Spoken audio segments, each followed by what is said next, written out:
మన జీవితాల్లో మరొక శ్రేష్టమైన సమయం, మరి పరిశుద్ధ దినం, ప్రభు దినం. అందరు చెప్పండి, ఇది ఎవరి దినం? ప్రభు దినం. కాబట్టి మనం ప్రభు కొరకే జీవించాలి ఈ దినం. మిగతా సోమవారం నుంచి శనివారం వరకు మన కొరకు, ఆదివారం ఎవరి కొరకు? మనం అనుకుంటాం చర్చికి వచ్చి వెళ్ళిపోతే సరిపోద్ది అనుకుంటాం. ఇది ప్రభు దినమైనప్పుడు యేసయ్య ఒక మంచి మాట చెప్పాడు. ఏమనంటే 12 సంవత్సరాలు అప్పుడు, నేను నా తండ్రి పనుల మీద ఉన్నానని మీకు తెలీదా అన్నాడు. కాబట్టి ఈ దినం పూర్తిగా అవును, ఇక్కడికి వచ్చిన ఈ 2 గంటలు దేవుని వాక్యం నేర్చుకోవడానికి, దేవుని వాక్యం వినడానికి, మనందరం దేవుని బిడ్డలుగా, ఆత్మ సంబంధులుగా మనందరికీ ఇది ఒక సహవాసం. కాబట్టి ప్రభువును మనల్ని పిలుచుకున్నాడు, ఎన్నుకున్నాడు. ఆయన సహవాసాన్ని కోరి ఆయన మాటలు వినడానికి వచ్చాం. ఇంటికి వెళ్ళాం, అయిపోలేదు ఇంకా. ఈరోజు మనం దేవుని పని మీదే ఉండాలి, దేవుని వాక్యాన్ని ధ్యానించటం. ఈరోజు ఈ ఉదయకాలం దేవుడు మనతో ఏం మాట్లాడాడో వాటిల్ని మనం తిరిగి తిరిగి ధ్యానించడం ద్వారా జీవితానికి, ముఖ్యంగా ఈ పరిశుద్ధ దినానికి అర్థం ఉంటుంది. నా మాటలు మీకు అర్థం అవుతున్నాయా? మనకు ఒక అలవాటు అయిపోయింది ఏంటంటే, వచ్చి వినేసి వెళ్ళిపోవడం. కాదు, వచ్చి వినేసి వెళ్ళిపోతే అది దేవుని దినం మనం గణపరిచినట్టు కాదు. కాబట్టి మనం మన ఆలోచన తీరు మానుకుందాం. ఇక్కడ విన్న వాక్యం ఇంటికి వెళ్ళిన తర్వాత బెరయ సంఘస్థులు అవ్వాలి. మనం ఏం చేశారు వాళ్ళు? పౌలు చెప్పిన వాక్యం, అందరు చెప్పాలి, పౌలు చెప్పిన వాక్యం అలా ఉందో లేదో అని ఏం చేశారంట? లేఖనాలు, బైబిల్ గ్రంథం తెరిచి చూసుకున్నారు. పౌలు గొప్ప ప్రసంగికుడు కదా. పౌలు ఎంత గొప్ప ప్రసంగికుడు, పండితుడు ఆయన కదా. యూదా మతనిష్ట కలిగిన వాడు, పరిసయ్యుల్లో ఆయన ఎంత గొప్పవాడో మనందరూ తెలుసు. వాక్యాన్ని ఆయన ఎంతగా, ఈ ధర్మశాస్త్రాన్ని ఎంతగా ఆయన ఔపాసన పట్టాడో మనందరికీ తెలుసు. నిజంగా ఆయన చెప్తే ఇంకా చూడొచ్చా? అంత గొప్ప పండితుడు చెప్పిన వాక్యం. కానీ వెళ్ళి ఎంత గొప్ప పండితుడు, ఎంత గొప్ప వాక్యం చెప్తే మనకెందుకు? మనకు చెప్పాల్సింది దేనిలో? అది చెప్పండి అమ్మా, దేనిలో చెప్పాలి? బైబిల్లో చెప్పాలి. బైబిల్లో ఉన్నది ఉన్నట్టు చెప్పాలి. ఉంటే తీసుకుంటాం, లేకపోతే ఆ వాక్యాలు మనకు వద్దు. మీకు అర్థమవుతుందా? బైబిల్లో చెప్పంది ఏదైనా మనకి ఆ వాక్యం వద్దు. నిర్ద్వందంగా ఆ వాక్యాన్ని మనం ఏం చేయాలి? త్రోసి పుచ్చాలి. ఇది కట్టుకథలు చెప్పే సమయం కాదు, పిట్టకథలు చెప్పే సమయం కాదు, నవ్వించే సమయం కాదు. దేవుని వాక్యం సో సీరియస్. ఇది దేవుని వాక్యం ఖండిస్తుంది, దేవుని వాక్యం బుద్ధి చెప్తుంది, దేవుని వాక్యం మనకి గాయం చేస్తుంది. మనల్ని దేవుని వాక్యం సుఖంగా ఉంచేదు, దేవుని వాక్యం గాయం చేసి మేలు చేస్తుంది, మన జీవితాన్ని కడుతుంది కదా. చికిత్స జరిగిద్ది ఇక్కడ. చికిత్స జరిగేటప్పుడు ఏ ఒక్క వ్యక్తికి హాయిగా పడుకోడు. చికిత్స జరిగేటప్పుడు నొప్పి అనిపిస్తాడు. ఇక్కడ దేవుని యొక్క ఆలయంలో మనకేం జరుగుతుందంటే, దేవుని యొక్క వాక్యం ఖండించి, గద్దించి, బుద్ధి చెప్పి, నీతి యందు శిక్ష చేసినప్పుడు ఈ వాక్యం ద్వారా మనకి నొప్పి కలుగుతుంది కదా. అయితే మంచిది.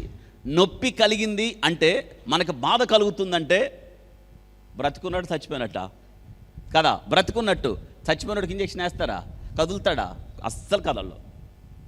ఎందుకని? ఇప్పుడు దేవుని వాక్యం, మనం బ్రతికున్నాం, సజీవులం, దేవుని దగ్గరికి వచ్చాం.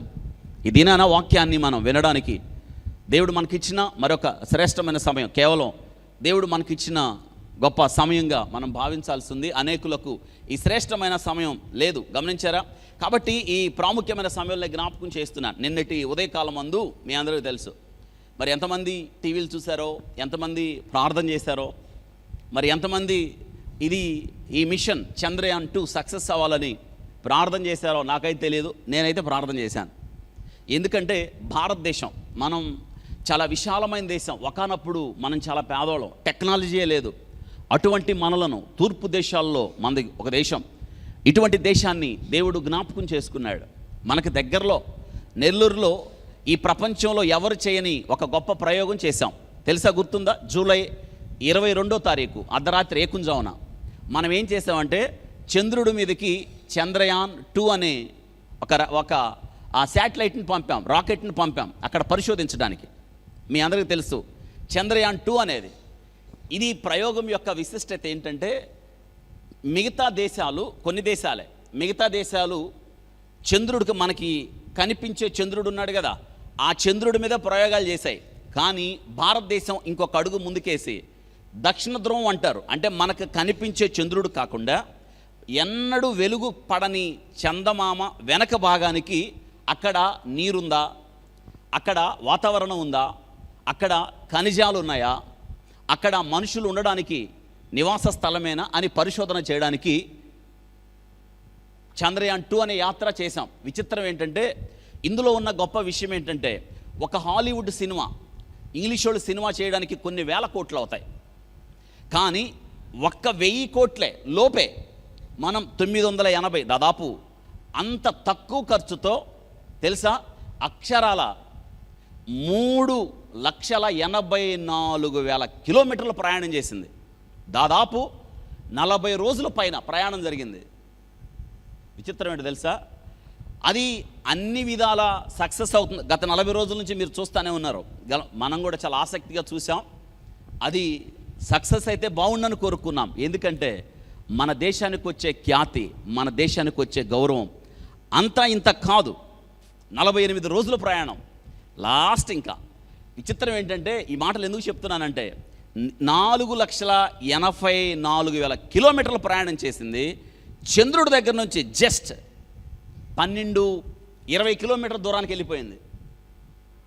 మీరు ఒకసారి ఆలోచించండి, 3,84,000 కిలోమీటర్ల ప్రయాణం చేసి చంద్రుడి దగ్గరికి 7 నుంచి దాదాపు బాపట్ల అంత దూరం, జస్ట్ 20 కిలోమీటర్ల దూరంలోపే ఇంకా చంద్రుడి మీద దిగాలి. నిన్న రాత్రి తెల్లవారితే శనివారం ఎర్లీ అవర్స్లో 1:30-2:30 మధ్య దిగుతుంది.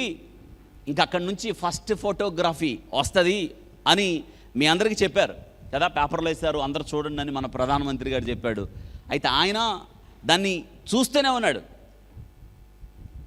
ఏమైంది తెలుసా, జస్ట్ కొన్ని నిమిషాల్లో 12 కిలోమీటర్లు దిగాలి అంతే.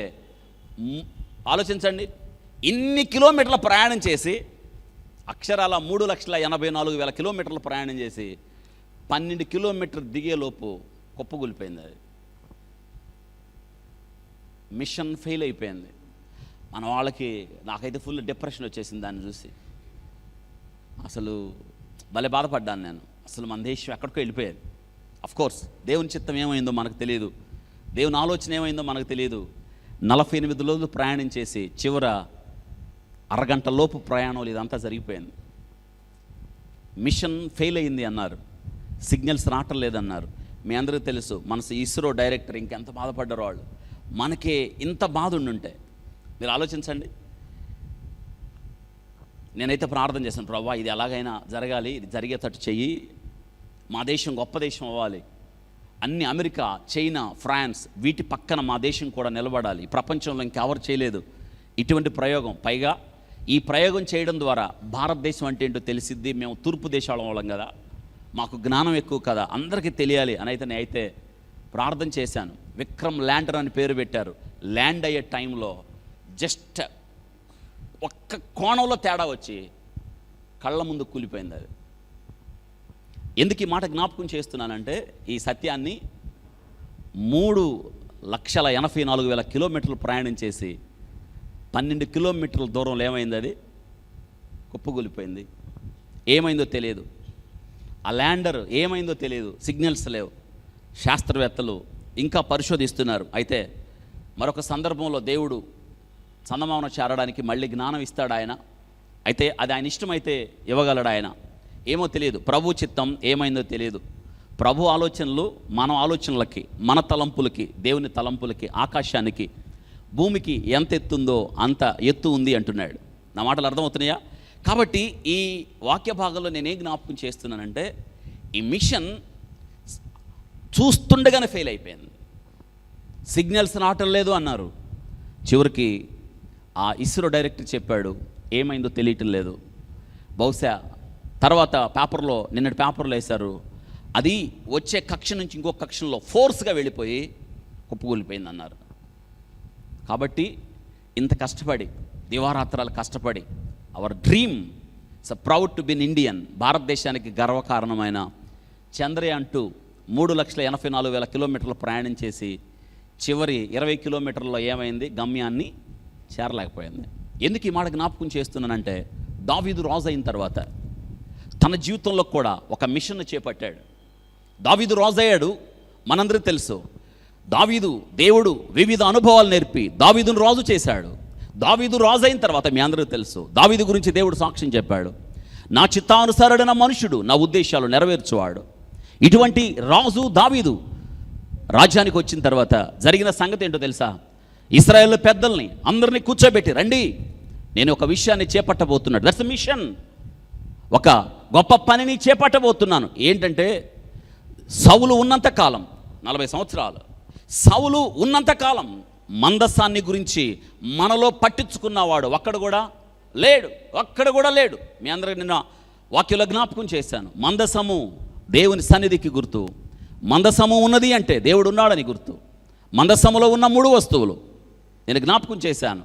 యేసుక్రీస్తుకి సాక్షాత్తు సాదృశ్యంగా ఉన్నాయి. కాబట్టి దావీదు ఈ యొక్క గొప్ప ఉద్దేశాన్ని చేపట్టాడు. మిషన్. ఇది దావీదు జీవితంలో ఎంతో ఎంతో ఎంతో గొప్ప పని. దావీదు జీవితంలో తీసుకున్న గొప్ప నిర్ణయం. అప్పుడు వీళ్ళేమన్నారో తెలుసా? చూడండి, ఒక మాట నేను జ్ఞాపకం చేస్తున్నాను. ఆ మాటలు మనం చదువుదాం. దావీదు తీసుకున్న ఆ నిర్ణయం ఎంత మంచి. దావీదు ఆ నిర్ణయం తీసుకున్నాడు. మొదటి దినవృత్తాంతాల గ్రంథం 13వ అధ్యాయం. మొదటి దినవృత్తాంతాల గ్రంథం 13వ అధ్యాయంలో దావీదు ఏమంటున్నాడో చూడండి. 13వ అధ్యాయం 3వ వచనం చూడండి. 3వ వచనం, మన దేవుని మందస్సమును మరలా మన యొద్దకు తీసుకొని వత్తము రండి. సౌలు దినములలో దాని యొద్ద మనము విచారణ చేయకయే ఉంటే అండర్లైన్ చేయండి.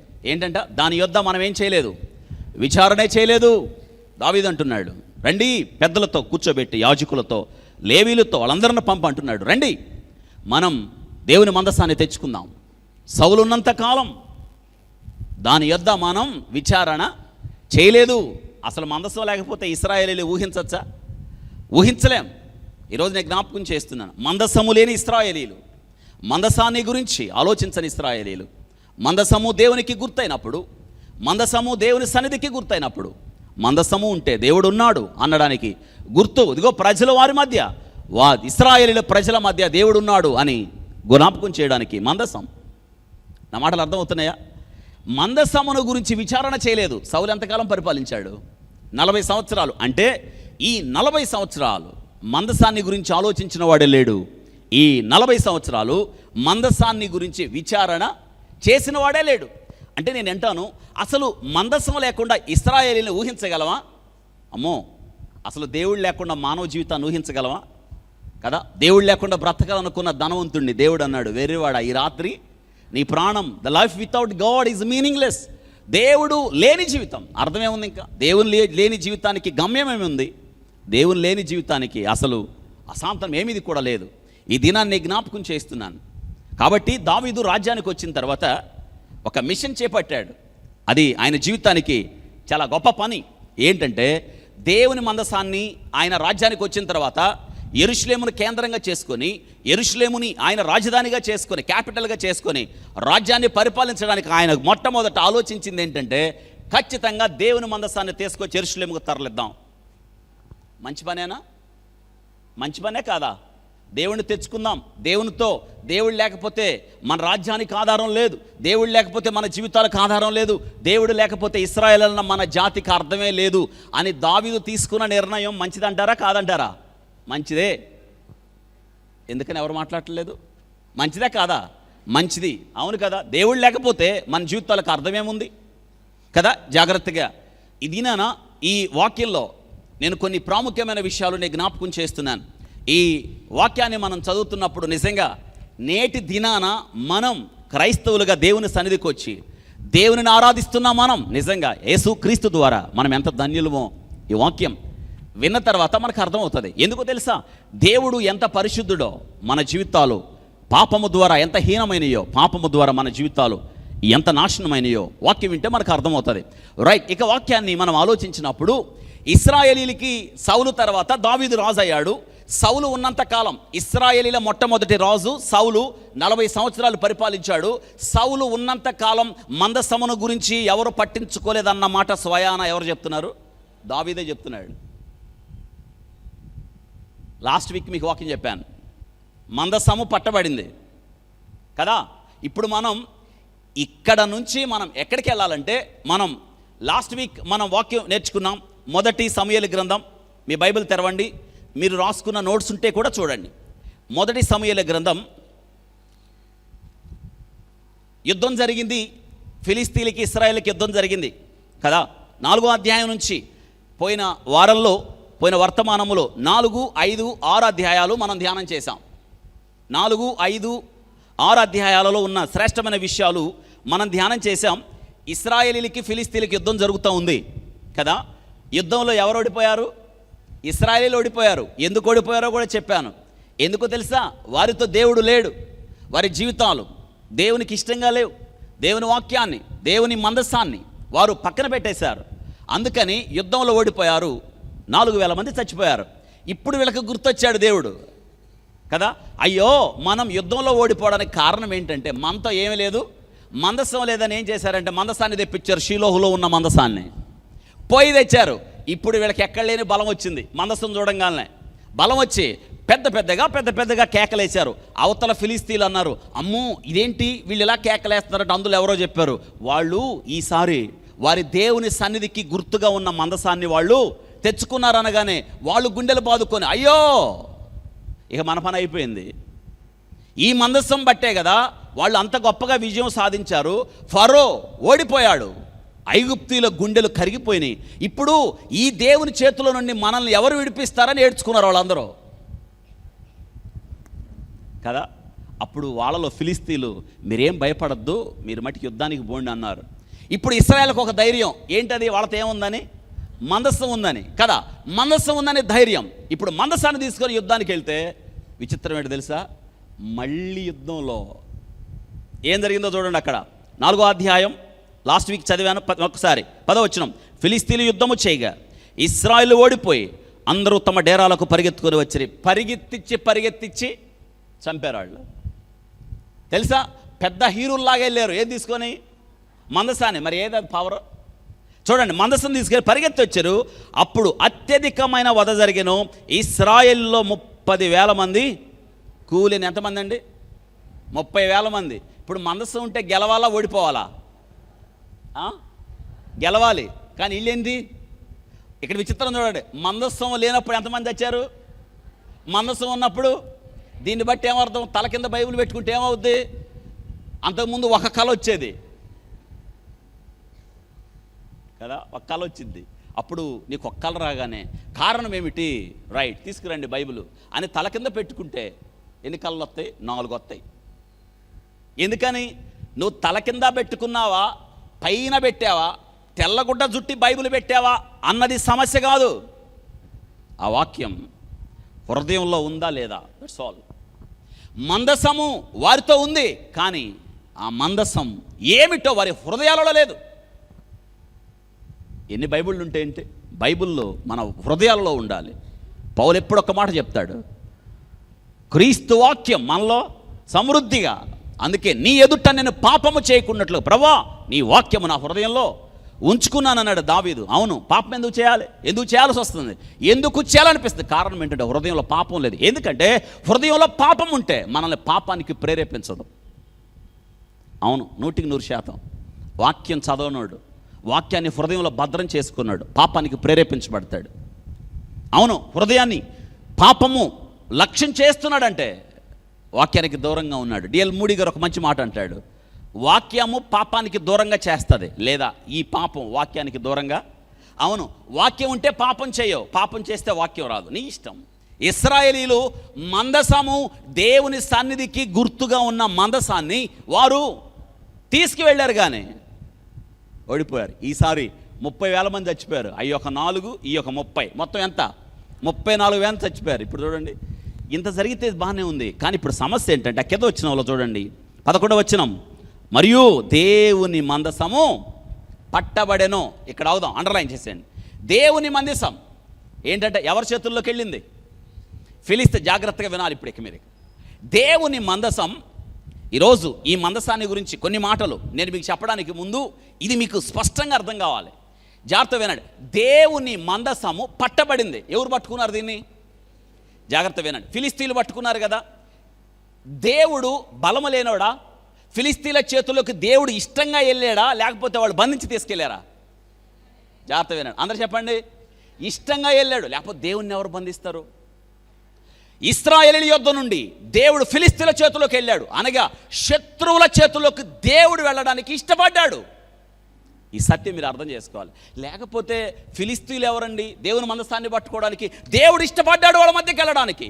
శత్రువుల చేతిలో దేవుడు ఉండడానికి, శత్రువులు పట్టుకోవడానికి దేవుడు ఇష్టపడ్డాడు. ఎందుకో తెలుసా? ఒక అద్భుతమైన విషయం, ఫిలిస్తీన్లకు కూడా దేవుడు ఛాన్స్ ఇస్తున్నాడు ఆయన ఎవరో తెలుసుకోవడానికి. మీకు అర్థమవుతుందా? దేవుడు ఏ ఒక్క వ్యక్తి నశించిపోవాలని దేవుడు ఎప్పుడు కూడా కోరుకోడు. దేవుడు ఫిలిస్తీన్ల దగ్గరికి వెళ్ళాడు, శత్రువుల చేతిలో దేవుడు ఉండిపోయాడు. తనను తాను శత్రువుల చేతికి, అందరూ చెప్పండి, అప్పగించుకున్నాడు. శత్రువుల చేతికి అప్పగించుకున్నాడు. ఇప్పుడు జాగ్రత్త వినండి. ఫిలిస్తీన్లు ఈ మందసాన్ని పట్టుకెళ్ళి వాళ్ళు ఆనందపడుతున్నారు. మన దేవత, దాగోను దేవత శత్రువుల్ని మన చేతికి అప్పగించిందని వాళ్ళు ఆనందంగా తీసుకెళ్ళి దీన్ని ఆడబెట్టారు. ఎక్కడ? వాళ్ళ దేవత ముందు పెట్టారు. వాళ్ళకి అలవాటు అది. మన దేవత మనకు ఈ దేవుణ్ణి అప్పగించిందని మందసాన్ని తీసుకెళ్ళి ఆడ పెట్టారు. జాగ్రత్త వినండి. ఉదయాన్నే ప్రాతకాలం అందు ఉదయాన్నే వెళ్ళారు పూజ చేయడానికి. ఏవో తెలియదు, ప్రాతకాలం అని బైబిల్ గ్రంథంలో ఉంది. ఉదయాన్నే వెళ్ళారు. వెళ్ళేటప్పటికి ఆ మందసము, ఈ మందసం ముందు ఆ దేవత బోర్లగా పడింది. జాగ్రత్త వినండి. ఎవరన్నా నెట్టారా? ఆ దేవతే పడిందా? వీడు తలుపు తీసి చూశారు. కనీసం కొంచెం అని ఆలోచించాలి కదా. ఎంక్వైరీ కమిషన్ వేయాలి. ఎవరన్నా నెట్టారా? కుట్ర జరిగిందా? లేదా అదే పడిందా? ఎవరు వెళ్తారు? ఎవరు పడేస్తారు? అంత పెద్ద విగ్రహాన్ని ఎవరు పడేస్తారు? ప్రతిష్ఠించిన విగ్రహాన్ని ఎవరు పడేస్తారు? బోర్లాగా పడిపోయింది. సరే, పడితే పడింది. అందరూ వచ్చి రండి రండి రండి, మన దేవత పడిపోయింది అని వచ్చి మళ్ళీ ఏం చేశారు? దాని ఉన్న స్థలంలో నిలిపి మళ్ళీ తలుపేసి మళ్ళీ పోయారు. మళ్ళీ ఉదయానే, వీళ్ళ పని చూడండి ఎట్టుందో, ఉదయానే మళ్ళీ ఉదయానే వస్తే ఈసారి మళ్ళీ షాక్ వాళ్ళకి. ఈసారి 2 చేతులు లేవు, తల లేదు, ముక్కలైపోయింది. ఇప్పుడు జాగ్రత్త వినండి. మందసం వాళ్ళ దగ్గరికి వచ్చినప్పుడు దేవుడు మొదట వార్నింగ్ ఇచ్చాడు. అరే, దేవత పడిపోయింది. ఈ మందసం ముందు దేవత పడిపోయిందంటే ఎందుకు పడింది? ఎందుకు బోర్లగా పడింది? కొంచెం అని ఆలోచించాలి లేదా? ఆలోచించారా? ఆలోచించలేదు. పోనీ రెండో వార్నింగ్ ఇచ్చాడు. ఈసారి దేవత బోర్లగా పడి తల ఇరిగిపోయింది, 2 చేతులు ఇరిగిపోయినాయి. కనీసం ఇప్పుడన్నా ఆలోచించాలి లేదా? ఎందుకు ఇలా జరిగింది? ఆలోచించాల. పైగా తలుపేసి తాళం వేసి ఎవడో కూడా గడప తొక్కకుండా వెళ్ళిపోయారు. ఇంకా దేవుడు చూడండి, ఇప్పుడు ఒక ఆశ్చర్యకర విషయాన్ని మీ దృష్టికి తెస్తున్నాను. ఈ విగ్రహము పడిపోవడం ద్వారా నేను అంటాను దేవుడు వాళ్ళతో మాట్లాడాడు. అవునంటారా కాదంటారా? అవును, దేవుడు వాళ్ళతో మాట్లాడు. వినలా వాళ్ళు. రెండోసారి ఈ విగ్రహము చేతులు విరిగిపోయినాయి, తల విరిగిపోయింది. దేవుడు మళ్ళీ మాట్లాడాడు. విన్నారా? వినలా. తాళం వేసుకొని వెళ్ళిపోయారు. హృదయాలు కఠినం చేసుకున్నారు. ఈసారి 3వ వార్నింగ్, దేవుడు వాళ్ళ గడ్డలు పెట్టాడు. ఎక్కడ చూసినా గడ్డలు, నొప్పి, బాగా గడ్డలు వస్తాయి చూసారా? బాగా వేడి చేస్తే గడ్డలు వస్తాయి అంటారు చూసారా? అలాంటి గడ్డలు ఒళ్ళంతా వచ్చినాయి. ఏమైనా మారారా? మారలా. పైగా వాళ్ళు అన్నారు, అమ్మో, ఈ గడ్డలతో వాళ్ళు ఏడ్చుకుంటుంటే వాళ్ళ కేకలు ఆకాశం దాకా చేరినాయి అంట. ఆకాశం దాకా అబ్బా అమ్మ అంటున్నారు, కానీ ఈ దేవుడు వల్లే మాకు వచ్చింది అంటున్నారు. కానీ ఆ దేవుడు గురించి తెలుసుకోవడానికి ఎవడు కూడా ప్రయత్నం చెయ్యలా. ఎవడేం చేస్తాడు? ఇంత మైకులు పెట్టి రండి, వినండి, రక్షణ పొందండి అని ఇంత చెప్తున్నా ఎవడన్నా మారుతున్నాడా? అవును, దేవుడు కృపాకాలం, ఒక దినం ఉంది. రండి, వినండి, రక్షణ పొందండి ఉండవేక ఆగిపోతాయి. గడ్డలు వచ్చినాయి. వెంటనే వాళ్ళు అన్నారు, అష్టోదవారు, అమ్మో వద్దు, ఈ దేవుణ్ణి మనం వదిలించుకుందాం. ఏంటి? అందరూ చెప్పండి, ఏం చేద్దాం? మాట్లాడాలి. ఏం చేద్దాం? వదిలించుకోవాలా, తగిలించుకోవాలా? తగిలించుకుంటే మంచిది కదా. దేవుణ్ణి మనం తగిలించుకోవాలి. చిన్నప్పుడు సండే స్కూల్ కథ ఒకటి ఉండేది, పాట. ఏంటంటే ఆ పాట, మార్త యేసయ్యని ఎక్కడ చేర్చుకుంది? అందరూ చెప్పండి, ఎక్కడ? ఇంట్లో చేర్చుకుంది. కానీ అక్కడ పాట ఏంటంటే, మార్త యేసయ్యని ఇంట్లో చేర్చుకుంది, మరియా యేసయ్యని ఒంట్లో చేర్చుకుంది. ఎక్కడ చేర్చుకుంది? మనమండి ఇంట్లో చేర్చుకుంటే పని అయిద్దా? ఎక్కడ చేర్చుకోవాలి? ఒంటిలో చేర్చుకోవాలి. యేసయ్యని హృదయంలో చేర్చుకోవాలి. గడ్డలు వచ్చినాయి అష్టోది వారికి, వదిలించుకోవాలనుకున్నారు, పెద్దల్ని పిలిచారు. ఇంకొక పట్టణం గాతు పట్టణానికి పంపించేద్దాం. అయ్యగారు గాతు ఊరు ఆయన ఎవరు? గొల్యాతు గాతు, ఆ ఊరికి పంపించారు. ఇక చూడండి, ఈ గడ్డలు దేవుడు ఇటు నుంచి అటు వెళ్ళాడు, వాళ్ళకు కూడా గడ్డలు ఈసారి ఇంకొక అడుగు ముందుకు వేసి ఎలుకలు పందికొక్కులు ఆ భూములు ఏం చేసినాయి? పాడు చేసినాయి. వాళ్ళైనా ఏమని తెలుసుకున్నారా? తెలుసుకోవాలా? అమ్మో దీన్ని నెక్స్ట్ ఇంకెక్కడ తర్వాత పట్టణం ఎక్రోనుకు పంపించేద్దామని మందసాన్ని తీసుకెళ్ళి అక్కడికి పంపిస్తే వాళ్ళు ఊరి బయట ఆపేశారు దాన్ని. మేము కూడా రావాలనే అని పెద్ద మీటింగ్ పెట్టి పెద్దలు పిలిచి, యాజకులను పిలిచి, శకునగాండ్రు పిలిచి ఏం చేద్దాం అన్నప్పుడు ఏం చేసేదే ఉంది, ఆ దేవుడిని అక్కడికి వాళ్ళ దేవుడిని వాళ్ళకి పంపించేద్దాం. ఊరికి వచ్చిన దేవుణ్ణి వాళ్ళు ఏం చేస్తున్నారు? మాట్లాడిన దేవుని మాటలు వినకుండా ఎన్ని సూచనలు ఇచ్చాడు దేవుడు. అరే దేవుడు వాళ్ళ దగ్గరికి వెళ్తే, ఒక సందర్భాన్ని జ్ఞాపకం చేస్తున్నాను. ఇశ్రాయేలు చిన్నది గుర్తుందా కదా? సిరియా సైన్యాధిపతి నయమాను కదా ఇశ్రాయేలు మీదకి యుద్ధానికి వెళ్ళి యుద్ధంలో గెలిచి తిరిగి వచ్చేటప్పుడు ఎవరిని తీసుకొచ్చాడు? ఇశ్రాయేలు చిన్నది. నేనంటాను ఇశ్రాయేలు చిన్నదాన్ని దేవుడు పంపించాడు. భయంకరమైన సిరియా పట్టణంలో దేవుని కొరకు సాక్షిగా, దేవుని కొరకు మాట్లాడడానికి ఆ సిరియా సైన్యాధిపతి ఇంట్లో పెట్టాడు. ఆ చిన్నది మాట్లాడింది. సిరియా సైన్యాధిపతి దేవుని నమ్ముకున్నాడు. చక్కని స్టేట్మెంట్ ఇచ్చాడు, ఇశ్రాయేల్లో దేవుడు తప్ప మరొక దేవుడు. ఇక్కడ మందసం మాట్లాడుతుంటే తెలుసుకున్నారా? ఇన్ని సూచనలు ఇచ్చి ఎవడన్నా మారాడా? పైగా ఎక్కురోని వారు అన్నారు, లేదు వద్దు పంపించేద్దామని. మీ అందరికీ తెలుసా? బండి కట్టి పాడి ఆవులను పెట్టి మందసాన్ని ఏం చేశారు? ఎక్కడ పంపించేశారు? ఇశ్రాయేల్ దేశానికి పంపించారు. లాస్ట్ వీక్ ఇది చెప్పాను, ఆవుల గురించి చెప్పాను. ఇక్కడ దాకా జరిగిన సంగతి ఇది. ఎవరి హయాంలో జరిగింది? ఇంకా సౌలు రాజ్యానికి రాలేదు. ఇంకా సౌలు ఇశ్రాయేల్ మొట్టమొదటి రాజు రాజ్యానికి రాలేదు. ఇప్పుడు మనం ఎక్కడ ఆగామంటే మొదటి సమూయేలు గ్రంథంలో మనం తీయండి. మొదటి సమూయేలు గ్రంథం 6వ అధ్యాయం. మొదటి సమూయేలు గ్రంథం 6వ అధ్యాయం. పోయిన వారం 16 వచనాల దాకా చూసాం కదా. 16 వచనాలు ఏం చేశారు? ఆ ఫిలిస్తీయులు ఆవులు యెహోవాకు దహన బలిగా 15వ వచనం దహన బలిగా అర్పించిరి. లేవీలు యెహోవా మందసమును బంగారపు వస్తువులు గల చిన్న పెట్టెను దించి ఆ పెద్ద రాతి మీద ఉంచగా దినమున బెత్షెమెషు వారు యెహోవాకు దహన బలులను అర్పించి బలులను వధించిరి. ఫిలిస్తీయుల సర్దాలు 5 అంతవరకు చూచి నాడే ఎక్రోనుకు తిరిగి ఇది ఎద్దుల బండి ఈ ఆవులు ఆ మందసాన్ని మోసుకొచ్చి ఎవరి పొలం దగ్గర ఆగిని? యెహోషువ అనే పొలం దగ్గర ఆగిని చూసి ఒక బండ దగ్గర వాటిని దహన బలిగా అర్పించారు. ఇప్పుడు జాగ్రత్తగా వినండి. ఈ 17వ వచనం మనం ఆలోచించినప్పుడు ఈ 15వ వచనం 17వ వచనం చదువుతున్నాను. అపరార్థమైన అర్పణగా ఫిలిస్తీయులు చెల్లించిన బంగారపు గడ్డలు ఏమనగా అష్టోదు వారి నిమిత్తం 1, గాజా వారి నిమిత్తం 1, అష్కెలోను వారి నిమిత్తం 1, గాతు వారి నిమిత్తం 1, ఎక్రోను వారి నిమిత్తం మొత్తం ఎన్ని అర్పించారండి? బంగారపు గడ్డలు 5 పట్టణాలకి 5 అన్నట్టు.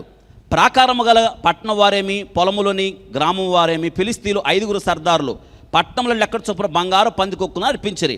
వారు యెహోవా మందసమును దింపిన పెద్ద రాయి దీనికి సాక్ష్యం. నేటి వరకు ఆ రాయి బెత్షెమెషు వాడైన యెహోషువ యొక్క పొలములో ఉన్నది. బెత్షెమెషు వారు జాగ్రత్త వినండి. 19వ వచనం. బెత్షెమెషు వారు యెహోవా మందసమును తెరిచి చూడగా దేవుడు వారిని హతము చేసి ఆ జనులలో 50,070 మందిని మొత్తెను. యెహోవా గొప్ప దెబ్బతో అనేకులు మొత్తగా జనులు దుఃఖాక్రాంతులైరి. అప్పుడు బెత్షెమెషు వారు పరిశుద్ధుడైన దేవుని సన్నిధిని ఎవరు నిలగొరరు? మన యొద్ద నుండి ఆయన ఎవరి యొద్దకు పోవాలని చెప్పి కిర్యతయరీము కాపురస్తుడు దూతలను పంపి ఫిలిస్తీయులు యెహోవా మందసమును మరలా తీసుకుని వచ్చిరి. మీరు వచ్చి మీ దాపునకు దాన్ని తీసుకుని పోవాలని వర్తమానం పంపిరి. 7వ అధ్యాయం. అంతటా కిర్యతయరీము వారు వచ్చి యెహోవా మందసమును తీసుకుని పోయి కొండయందుండే అబీనాదాబు ఇంట చేర్చి దానిని కాపాడుటకై తన కుమారుడైన ఎలియాజరును ప్రతిష్ఠించిరి. 2వ వచనం. మందసము కిర్యతయరీము నుండి కాలము 20 సంవత్సరాల ఆయను. ఇశ్రాయేల్ అందరూ యెహోవాను అనుసరింపక దుఃఖించుచుండగా ఇప్పుడు ఆ బెత్షెమెషు పొలంలోనికి వచ్చింది. వాళ్ళు ఆ బెత్షెమెషు వాళ్ళు ఏం చేశారంటే ఎక్సైట్ అయిపోయి ఉత్తేజం చెంది పెట్టి తెరిచి చూశారు. చూడొచ్చా మందసాన్ని? నేను అదే చెప్తాను ఇప్పుడు. మందసాన్ని దేవుడు నియమించిన వ్యక్తులు కహతీయులు అంటారు. నేను దాని దగ్గరికి వస్తున్నాను. వాళ్ళు తప్ప దానిని ఎవరు మోయకూడదు, అసలు దాన్ని కూడా తాకకూడదు. అహరోను ఆయన కుమారులు ఏం చేస్తారంటే ఈ మందసము మీద ప్రతిష్టమైన వస్త్రాలు వేసిన తర్వాత ఇక దాన్ని ఎవరు చూడకూడదు, పట్టుకోకూడదు. ఎందుకు? దానిలో ఎవరు ఉన్నారు? దేవుడు ఉన్నాడు. దేవుడు మెచ్చేస్తాడా? ఈరోజు అదే నేను జ్ఞాపకం చేస్తున్నాను. Why did God strike Uzzah dead for the touching the ark of covenant? దేవుడు ఉజ్జా అనేవాడిని ఎందుకు చంపాడు అని నేను జ్ఞాపకం చేస్తున్నాను. ఈ దినాన దీనిలో ఉన్న శ్రేష్టమైన కొన్ని అనుభవాలు మనం నేర్చుకోవడానికి ప్రయత్నం చేద్దాం. గమనించారా? ఇప్పుడు బెత్షెమెషు వాళ్ళు ఎక్సైట్ అయిపోయి వాళ్ళ పొలంలోకి వచ్చింది అని వాళ్ళు ఏం చేశారు? తెరిచి చూశారు. ఎంతమంది అంటే చచ్చిపోయారు? 50,070 మంది. 50,070 మంది ఒక ఊరిలో మందసాన్ని పట్టుకున్నందుకు అంతమంది చచ్చిపోతే వాళ్ళ ఏడుపులు ఎట్టుంటాయి ఆలోచించండి. వాళ్ళు అన్నారు, ఇశ్రాయేల్ కబురు చేశారు, రండి రండి రండి, ఫిలిస్తీన్లు మందసాన్ని తెచ్చేశారు, దాన్ని తీసుకొని పోండి అని అన్నప్పుడు దాన్ని ఏడ పెట్టాలో ఎవరికి అర్థం కాల. ఎందుకో తెలుసా? ఇప్పుడు ఆ మందసాన్ని పట్టుకుని తెరి చూసినందుకు 50,070 మంది చచ్చిపోయారా? దానికి ముందు ఫిలిస్తీన్ల పట్టణం అందరూ కూడా చాలా బాధపడ్డారా? ఇప్పుడు దీన్ని ఎవరైనా దగ్గర పెట్టుకోవడానికి సాహసిస్తారా? మందసాన్ని దగ్గర ఇంట్లో పెట్టుకుని సాహసిస్తారా? అప్పుడు వాళ్ళందరికీ ఒక వ్యక్తి తారసన పడ్డాడు. ఆ వ్యక్తే కొండ ప్రాంతం అందుండు అబీనాదాబు. అందరు చెప్పండి, ఎవరింట్లో పెట్టాలని నిశ్చయించారు? కొండ ప్రాంతం అందుండే అబీనాదాబు. అయ్యా ఇదిగో మందసాన్ని నీ ఇంట్లో పెడతాం, నీ ఇంట్లో పెట్టుకుంటావా అంటే మనం అయితే ఏమనేమో, మాకెందుకు వచ్చిన గొడవ, మా ఇంట్లో వద్దు ఇంకేడన్నా. కానీ ఆయన మందసాన్ని తన ఇంటిలో పెట్టుకోవడానికి 50,070 మంది చచ్చిపోయారన్న సంగతి తెలిసినా కానీ మందసాన్ని తన ఇంట్లో పెట్టుకోవడానికి ముందుకొచ్చాడు. అంటే ఆయన ఎంత పరిశుద్ధుడై ఉండాలి, ఆయన జీవితం ఎంత బాగుండి ఉండాలి, ఆయన దేవుని ఎడల ఎంత యథార్థత కలిగి ఉండాలి. ఈ మందసం యొక్క విధి విధానాలు, ఈ మందసం యొక్క ఉన్నతత్వం, ఈ మందసం యొక్క శ్రేష్టత, ఈ మందసం యొక్క పరిశుద్ధత, ఈ మందసాన్ని మోసే క్రమం ఆయనకి తూచా తప్పకుండా తెలిసి ఉండాలి. ఆయన పేరు ఏం పేరండి? అబీనాదాబు. అందరు చెప్పండి, అబీనాదాబు. ఆయన ఇంట్లో పెట్టారు. ఇప్పుడు ఎవరింట్లో పెట్టారండి? అబీనాదాబు ఇంట్లో పెట్టారు. ఆయన ఇంట్లో ఉన్న మందసం అంటే నేనేమంటానంటే, మందసము దేవునికి గుర్తు కాబట్టి ఇప్పుడు దేవుడు ఎవరింట్లో ఉన్నాడు? అందరూ చెప్పండి, ఎవరింట్లో ఉన్నాడు? అబీనాదాబు. మీ ఇంట్లో ఉన్నాడా? మీ ఇంట్లో ఉంటే జాగ్రత్తగా ఉండాలి, లేకపోతే చేస్తావు. ఈ మాట అన్నాం అనుకోండి, దేవుడు మన ఇంట్లో ఉంటే మనం తెచ్చే అక్కడికి ఎందుకు ఆయన కదా? దేవుడు మన ఇంట్లో ఉంటే మనం బతకాలి. కానీ అవును, ఇది అక్కడికే వస్తున్నాను నేను. దేవుడు ఆ దినాల్లో ఆయన పరిశుద్ధత విషయం ఎంత రోషము కలిగిన వాడో, ఆయన పవిత్రత విషయం ఎంత రోషంగా, అందుకే నాకు రావాల్సిన ఘనత ఎవరికి నేను చెందనివ్వను అన్నాడు. ఆలోచించండి, ఇప్పుడు దేవుడు ఎవరింట్లో కొలువుగా ఉండిపోయాడు, అతిథిగా ఉండిపోయాడంటే అబీనాదాబు. 20 సంవత్సరాలను బైబిల్ గ్రంథంలో రాయబడింది. దావీదు దగ్గరికి వచ్చేటప్పటికి నా లెక్కల్లో అక్కడ 20 సంవత్సరాలు. అప్పటికి దావీదు రాజై అన్నాడు. సౌలు ఉన్నంత కాలం, ఆల్మోస్ట్ సౌలుకు ముందు జరిగిన సంగతి, సౌలు ఉన్నంతకాలం, సౌలు పరిపాలన చేసినంత కాలం మందసము గురించి అనగా దేవుని గురించి, దేవుని ప్రత్యక్షత గురించి ఆలోచించిన వాడు, పట్టించుకున్నవాడు ఎవరు లేరు అని పెద్దలను పిలిచి అంటున్నాడు, మనము మందసము తెచ్చుకుందాం. అది అబీనాదాబు ఇంట్లోనే ఉండిపోయింది. అంటే దాదాపు 40 సంవత్సరాలు అనుకుంటున్నాను నేను, లేదా ఇంకా ఎక్కువేమో. అంటే ఈ మందసము అబీనాదాబు ఇంట్లో ఎన్ని సంవత్సరాలు ఉంది? దాదాపు 40 సంవత్సరాలు ఉంది. Very good. ఇప్పుడు వాక్యంలోకి వస్తున్నాం. ఇప్పుడు ఈ మందసం ఎవరింటికి వచ్చింది? అబీనాదాబు ఇంట్లో ఉంది. దావీదు మిషన్ చేపట్టాడు. దావీదు ఒక ఉన్నతమైన పనిని చేపట్టాడు. దావీదు ఒక కోరిక వచ్చింది. దావీదు జీవితంలో ఒక శ్రేష్టమైన దినం. ఎందుకంటే దేవుణ్ణి రాజధానికి తీసుకొస్తున్నాడు. అందరూ చెప్పండి, దేవుణ్ణి ఎక్కడ తెస్తున్నాడు? తను పరిపాలించే రాజ్యానికి తీసుకొస్తున్నాడు. యెరూషలేముకు తీసుకొస్తున్నాడు. మంచిదేగా అమ్మా, దేవుణ్ణి తెచ్చుకుంటున్నాడు. అందుకే దావీదేమో దేవుడు వస్తున్నాడని డ్యాన్స్ డెత్ రెండు ఉన్నాయి. ఏంటి? ఒక ఆయనేమో ఆ డ్యాన్స్లో వెనక చచ్చిపోయాడు, ముందు ఆయన డ్యాన్స్ వేస్తున్నాడు కదా. ఈయనేమో డ్యాన్స్ వేస్తున్నాడు, వెనక గొల్లుమని ఏడ్చారు, వెనక తిరిగి చూశాడు, ఆయన చచ్చిపోయాడు, డ్యాన్స్ ఆపేశాడు. ఎవరో కదా. ఒక్కసారి ఆలోచించండి, దావీదు ఎందుకు డ్యాన్స్? దేవుడు తన ఇంటికి వస్తున్నాడని. నేటి దినాన్ని చాలామంది నాకు ఆశ్చర్యం అవుతూ ఉంటుంది. మనం నాట్యం చేస్తూ పాట పాడదామంటారు చాలామంది. ఏ నాట్యం? ఎక్కడ నాట్యం? చర్చిలో నాట్యమా? స్టేజ్ మీద నాట్యాలా? దేనికి నాట్యం? ఇది చూపిస్తారు. దావీదు నాట్యం చేయలేదా? దావీదు నాట్యం చేశాడు. కారణం ఏంటి? దావీదు హృదయంలో దేవుడు ఉన్నాడు. దేవుడు తన ఇంటికి వస్తున్నాడని. ఆయన శాశ్వతంగా మనలో ఉన్నాడు. ఆత్మతో సత్యంతో మనం ఏం చేయాలి? బయటికి డ్యాన్స్ చేయాల్సిన పనేం లేదు. ఆయన అల్లరికి కర్త. చాలామంది ఊగిపోవడం, పక్కబడిపోవడం, కుర్చీల మీద పట్టడం, వాడి మీద పట్టడం, నెట్టితే పట్టడం, తోస్తే పట్టడం, గిరగిర తిరగటం. ఏంది ఇదంతా? ఏంటండి ఇదంతా? అవమానం కదా దేవునికి. క్రమశిక్షణ, ఆర్డర్. క్రమం తప్పితే ఊరుకోడు. నాకు అనిపించింది ఇది చదువుతున్నప్పుడు, అదే దేవుడు కదా, అరే అదే రోషం ఈరోజు మనం ఎవరన్నా ఉంటే రొట్టె పట్టుకోగల సచ్చేవాళ్ళం. ఆ రొట్టె ప్రభు యొక్క శరీరం. రొట్టె అనగానే, రొట్టె మీ దగ్గరకు రాగానే కొప్పలు తెప్పలుగా శవాలు. ఒకవేళ అలాంటిది ఉండుంటే ఏం జరిగింది ఇంతకీ? ఈరోజు మీరు ఆలోచించండి. దావీదు రాజ్యానికి వచ్చి రైట్ స్టార్ట్ చేద్దాం. మనం అబీనాదాబు ఇంటిలో ఉన్న మందసాన్ని తెచ్చేసుకుందాం. ఈ మందసము దేవునికి గుర్తు. ఈ మందసము దేవునికి గుర్తు, దేవుని సన్నిధికి గుర్తు. ఇశ్రాయేలు జీవితంలో మందసము లేకపోతే జీవితం లేదు. ఇది రాజ్యానికి ఉన్నతత్వం, రాజ్యానికి శ్రేష్టత. మందసము లేకుండా ఇశ్రాయేలీని డిఫైన్ చేయలేము. ఇశ్రాయేలీని మనం అస్సలు నిర్వచించలేము కదా. ఒక డాక్టర్కి శతస్కోప్ ఉండాలి, అవునా కదా? ఒక డాక్టర్కి తెల్లకోటు ఉండాలి. శతస్కోప్ లేకుండా డాక్టర్ అవుతాడా? మందసం లేకుండా ఇశ్రాయేలీయుడు కాడు, దేవుని వాక్యం లేకుండా. కాబట్టి నేను జ్ఞాపకం చేస్తున్నాను. బాగుంది. ఇది పండగ ఆచరించండి అన్నాడు. ఇప్పుడు మనం ఇక్కడి నుంచి ఎక్కడికి వెళ్ళాలంటే 2 సమూయేలుకి వెళ్ళాలి. 2 సమూయేలు. ఇప్పుడు మనం వాక్య భాగంలోకి ఇప్పుడు వస్తున్నాం. 2 సమూయేలు గ్రంథం 2 సమూయేలు గ్రంథం 6వ అధ్యాయం. 2 సమూయేలు గ్రంథం 6వ అధ్యాయం మొదటి 9 వచనాలు చదువుతున్నాను, దయచేసి చూడండి. తర్వాత దావీదు ఇశ్రాయేలులో 30,000 మంది శూరులను సమకూర్చుకొని బయలుదేరి కెరూబుల మధ్య నివసించు సైన్యములకు అధిపతి యెహోవా అను తన నామము పెట్టబడిన దేవుని మందసమును, అండర్లైన్ ఏంటంట, కెరూబుల మధ్య నివసించు సైన్యములకు అధిపతి యెహోవా తన నామం పెట్టబడిన దేవుని మందసమును అచ్చటి నుండి తీసుకుని వచ్చుటకై తన యొద్దనున్న వారందరితో కూడా బయలా యెహూదాలో నుండి ప్రయాణమాయను. వారు దేవుని మందసమును కొత్త బండి మీద ఎక్కించి గిబియోన్లోనున్న అబీనాదాబు యొక్క ఇంటి నుండి తీసుకొని రాగా దాదాపు 20 మైళ్ళ దూరం. ఈ ఇద్దరికి మధ్య యెరూషలేముకి ఇప్పుడు అబీనాదాబు ఇంటికి దాదాపు 18 నుంచి 20 మైళ్ళ దూరం అని ఉంది. అది రాసుకోండి. 18 నుంచి 20 మైళ్ళ దూరానికి ప్రయాణం అనమాట. అబీనాదాబు చూడండి ఇంటిలోనికి ఏం చేశారని 3వ వచనం, దేవుని మందసమును కొత్త బండి మీద ఎక్కించి గిబియోన్లోని అబీనాదాబు యొక్క ఇంటి నుండి తీసుకొని రాగా. ఇప్పుడు వినండి, ఎంతమంది ఈ ఊరేగింపులు ఎంతమంది ఉన్నారు? పై వచనం 6వ వచనం 6వ అధ్యాయం మొదటి వచనం. ఇశ్రాయేలీయులు ఎంతమంది? 30,000 మంది బయలుదేరారు. ఏం తేడానికి?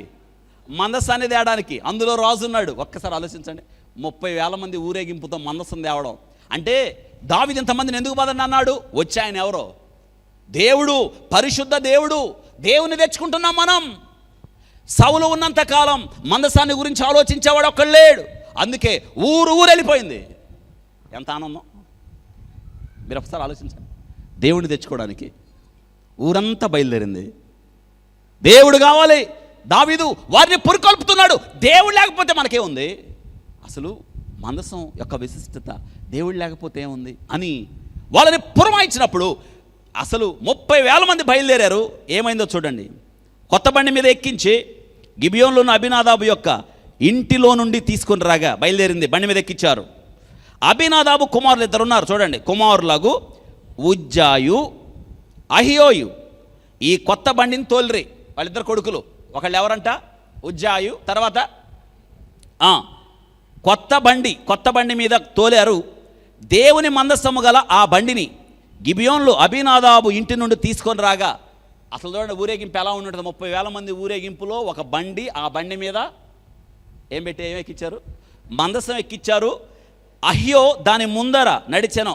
ఆ బండికి ముందు ఒక కొడుకు, ఆయన పేరు ఏం పేరు? అహ్యో. చెప్పండి అందరూ. అహ్యో చైనా పేరు లాగా ఉంది కదా కొంచెం. అహ్యో చెప్పాలమ్మా, బైబిల్ ఏంటి? అహ్యో ఉన్నాడు. దావీదు చూడండి, అహ్యో దాని ముందర నడిచెను. దావీదు ఇశ్రాయేలందరూ వీళ్ళ పనిలో వీళ్ళున్నారు. సరళ వృక్షపు కర్రతో చేయబడిన నానా విధములైన సితారను, స్వరమండలమును, తంబురులను, మృదంగములను, పెద్ద తాళములను వాయించుచు ఫుల్ స్వింగ్లో ఉన్నాడు దావీదు. ఆనందంగా ఉన్నాడు. ఎందుకో తెలుసా? మందసం తన ఇంటికి వస్తుంది దాదాపు 40 సంవత్సరాల తర్వాత. అబ్బబ్బా ఎంత సంతోషం అండి. అమ్మ మన ఇంటికి ఎవరన్నా పెద్ద ఆయన వస్తే ఎంత సంతోషంగా ఉంటాం కదా.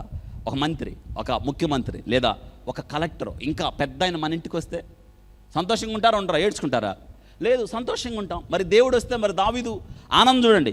అసలు వాయించు యెహోవా సన్నిధిని ఏంటంట నాట్యమాడుచుండ్రి. ఇది దావీదు నాట్యం అందుకు ఆడాడు, మనల్ని ఆడమని కాదు. అది కారణం ఉంది. అరే ఇన్ని సంవత్సరాల తర్వాత దావీదు ఆయన హృదయం ఉప్పొంగుతుంది. ఎవరు వస్తున్నారని? దేవుడు వస్తున్నాడని. చూడండి, బండి బయలుదేరి వస్తూ ఉంది. వారు నాకోను కళ్ళము దగ్గరికి వచ్చినప్పుడు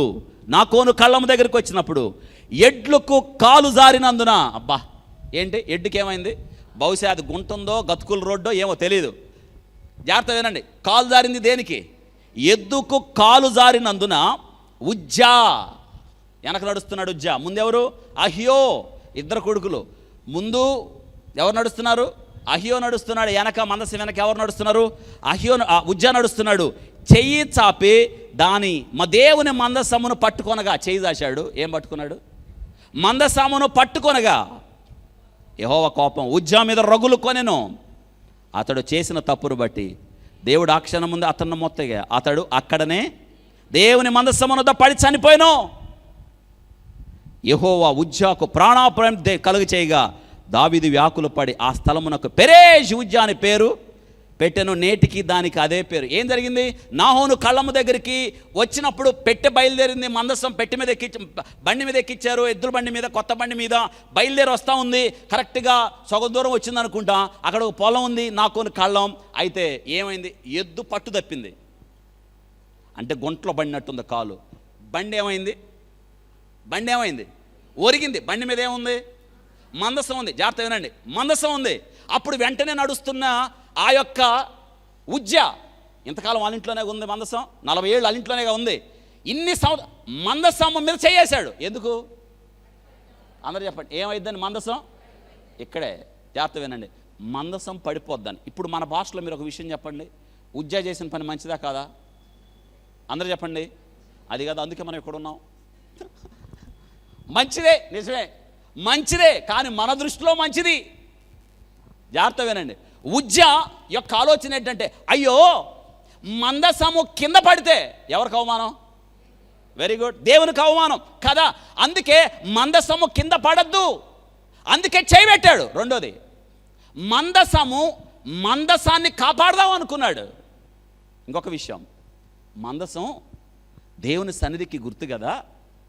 జాగ్రత్త వినండి, మందసంలో ఎవరున్నారు? దేవుడు ఉన్నాడు. దేవుడు కింద పడితే చేయబెడుతున్నాడు. ఇంకో విషయం జాగ్రత్త వినండి, మందసం కింద పట్టడం కన్నా బహుశా ఈయన అనుకున్నాడేమో, కింద పడితే దుమ్ము ధూళి గడదా, ఆ దుమ్ము ధూళి కన్నా నా చెయ్యే బెస్ట్గా. కాబట్టి ఇప్పుడు మన దృష్టిలో ఉజ్జా చేసిన పని మంచిది. ఇంత మంచి పని చేస్తే దేవుడు ఎందుకు చంపేశాడండి ఆయన? పైగా అక్కడే ఎక్కడైతే మందసం మీద చేయేశాడో అక్కడ ఏమయ్యాడు? చచ్చిపోయాడు. చూసేవాళ్ళకి ఎట్లా ఉంటుంది? దేవుడు అన్యాయం చేశాడండి. దేవుడు ప్రేమ కలిగిన వాడు కదా, జాలి కలిగిన వాడు కదా. అరే ఉజ్జా చేసిన పని మంచిది కదా. పెట్టే దేవుని సన్నిధికి దేవుడు ఉన్నాడు అని చెప్పడానికి గుర్తుగా ఈ మందసం పడితే వెనకున్నవాడు చెయ్యి పెట్టకేం చేస్తాడు? మీరు ఆలోచించండి, నిజమే కదా. ఆయన కరుణామయుడు, జాలి కలిగిన వాడు. ఆయన కోపం నిమిషం మాత్రం ఉంటుంది కదా. ఆయన కృప చూపించుట్లో ఆకాశము కన్నా ఉన్నతమైన వాడు. ఇన్ని ఉన్నాయే, మరి ఏమైంది దేవునికి ఆ టైంలో దయ? పైగా ఇంతకాలం ఎవరింట్లో ఉంది? వాళ్ళింట్లోనేగా. వాళ్ళింట్లో ఉన్నారు అంటే వాళ్ళు నీతిమంతులనేగా. వాళ్ళింట్లో ఉన్నారంటే వారు బుద్ధిమంతులనే కదా. వారింట్లో ఉన్నారంటే దేవుని యందు భయభక్తులు కలిగి పరిశుద్ధత కలిగి ఉన్నారనే కదా కారణం. అరే ఇంతకాలం దేవుడు వాళ్ళని చంపుతాడా? చూసే వాళ్ళకి ఎట్టుందని మనం ఆలోచించినప్పుడు నిజంగా బాధగా లేదా? అవును, నేను జ్ఞాపకం చేస్తున్నాను, దేవుని పని దేవుని పద్ధతులు చేయాలి. అనాలోచితంగా దేవుని పని చేయొద్దు. యెహోవా కార్యమును అశ్రద్ధగా చేయవాడు. ఈరోజు నిజమే, మన దృష్టిలో అది అన్యాయంగా ఉంది. ఒక మాట, దేవుడు అన్యాయం చేయడు. దేవుడు చేసే ప్రతిదీ కూడా నీతియుక్తమైన కార్యం చేస్తాడు. యెహోవా అన్యాయము చేయుట ఆయన అసంభవం. ఈ దినాన ఉజ్జాని ఎందుకు చంపాడో ఈరోజు మనం విన్నప్పుడు మనకు భయం కలగాలి. ఈరోజు వాక్యపు వెలుగులో నేను మీ దృష్టికి తేవడానికి ఇష్టపడుతున్నాను. నిజమే, చాలా సందర్భాల్లో ఇదొక పజిల్ చాలామంది క్రైస్తవులకి. నిజమే కదా, ఎందుకు చంపాడు? కారణం ఏంటంటే దేవుని వాక్యం లోతుల్లోకి వెళ్ళి వాక్యాన్ని చూడాలి. చాలాసార్లు మనం కూడా ఇలా ఆలోచిస్తాం, దేవుడు ఏం చేస్తున్నాడండి నాకు ఇలా జరిగినప్పుడు, దేవుడు ఏం చేస్తున్నాడు అనిపిస్తుంది. అవును, దేవుడు చూస్తున్నాడు. ఈరోజు ఉజ్జా చావడం, ఉజ్జా చంపబడ్డం మనకి బాధగా అనిపిస్తుంది. కానీ ఉజ్జా చేసిన తీరు మంచిది కాదు. ఉజ్జా యొక్క ఆలోచన మంచిది కాదు. చెయ్యి చాచి దేవుని మందసాన్ని పట్టుకోవడానికి ఎన్ని గుండెలు! ఇక్కడ మీరు ఆలోచించండి. ఒక్కసారి ఆ వచనం చూడండి. ఒక్కసారి ఆ వచనాన్ని మళ్ళీ నేను దృష్టి తేవడానికి జ్ఞాపకం చేస్తున్నాను. ఉజ్జా ఆరో వచనం, 2 సమూయేలు గ్రంథం 6వ అధ్యాయం. వారు నాకోను కళ్ళము దగ్గరికి వచ్చినప్పుడు ఎడ్లకు కాలు జారినందున ఉజ్జా చెయ్యి జాపి దేవుని మందసమును పట్టుకొనగా. జాగ్రత్త వినండి. మళ్ళీ ఆ వచనాన్ని ఒక్కసారి గమనించినప్పుడు, కాలు జారింది దేనికి? అందరూ చెప్పండి. కాలు జారింది దేనికి? ఎడ్లకు కాలు జారింది. ఎడ్లకు కాలు జారింది. మందసానికి ఏమైంది? ఎడ్లకు కాలు జారింది. బహుశా కాలు జారినప్పుడు మందసము ఒరిగిందేమో. మందసం పడిందా? మందసం పడలేదు. ఒరిగి ఉండొచ్చు, ఏమో తెలియదు. ఒరిగిందో లేదో. కాలు జారింది అని ఉంది, మందసం జారిందో లేదో తెలియదు. ఎందుకంత ఆవేశపడ్డాడు? నేనంటాను, మందసము పడదు. అందులో ఉంది ఎవరు? మందసము పడదు. ఇంకొక విషయం నేను జ్ఞాపకం చేస్తున్నాను. బెస్ట్ ఎగ్జాంపుల్, శిష్యులతో కలిసి యేసుక్రీస్తు వారు సముద్రం మీద ప్రయాణం చేస్తున్నప్పుడు గొప్ప తుఫాను వచ్చింది. అలలు కొట్టబడుతున్నాయి, నీరు చేరుతుంది. బైబిల్ గ్రంథంలో ఉంది, మునిగిపోలేదు. ఆ దోణి మునిగిపోలేదు. ఎందుకో తెలుసా? అందులో ఎవరున్నారు? యేసయ్య ఉన్నాడు. సేమ్ ఈ మందసము పడదు, పడడానికి వీల్లేదు. ఎందుకో తెలుసా? దానిలో ఎవరున్నారు? ఎంత ధైర్యం వెనికి! కొంచెం ఆలోచించి ఉండాల్సింది. ఇన్ని సంవత్సరాలు మందసము ఆయన ఇంట్లో ఉన్నప్పుడు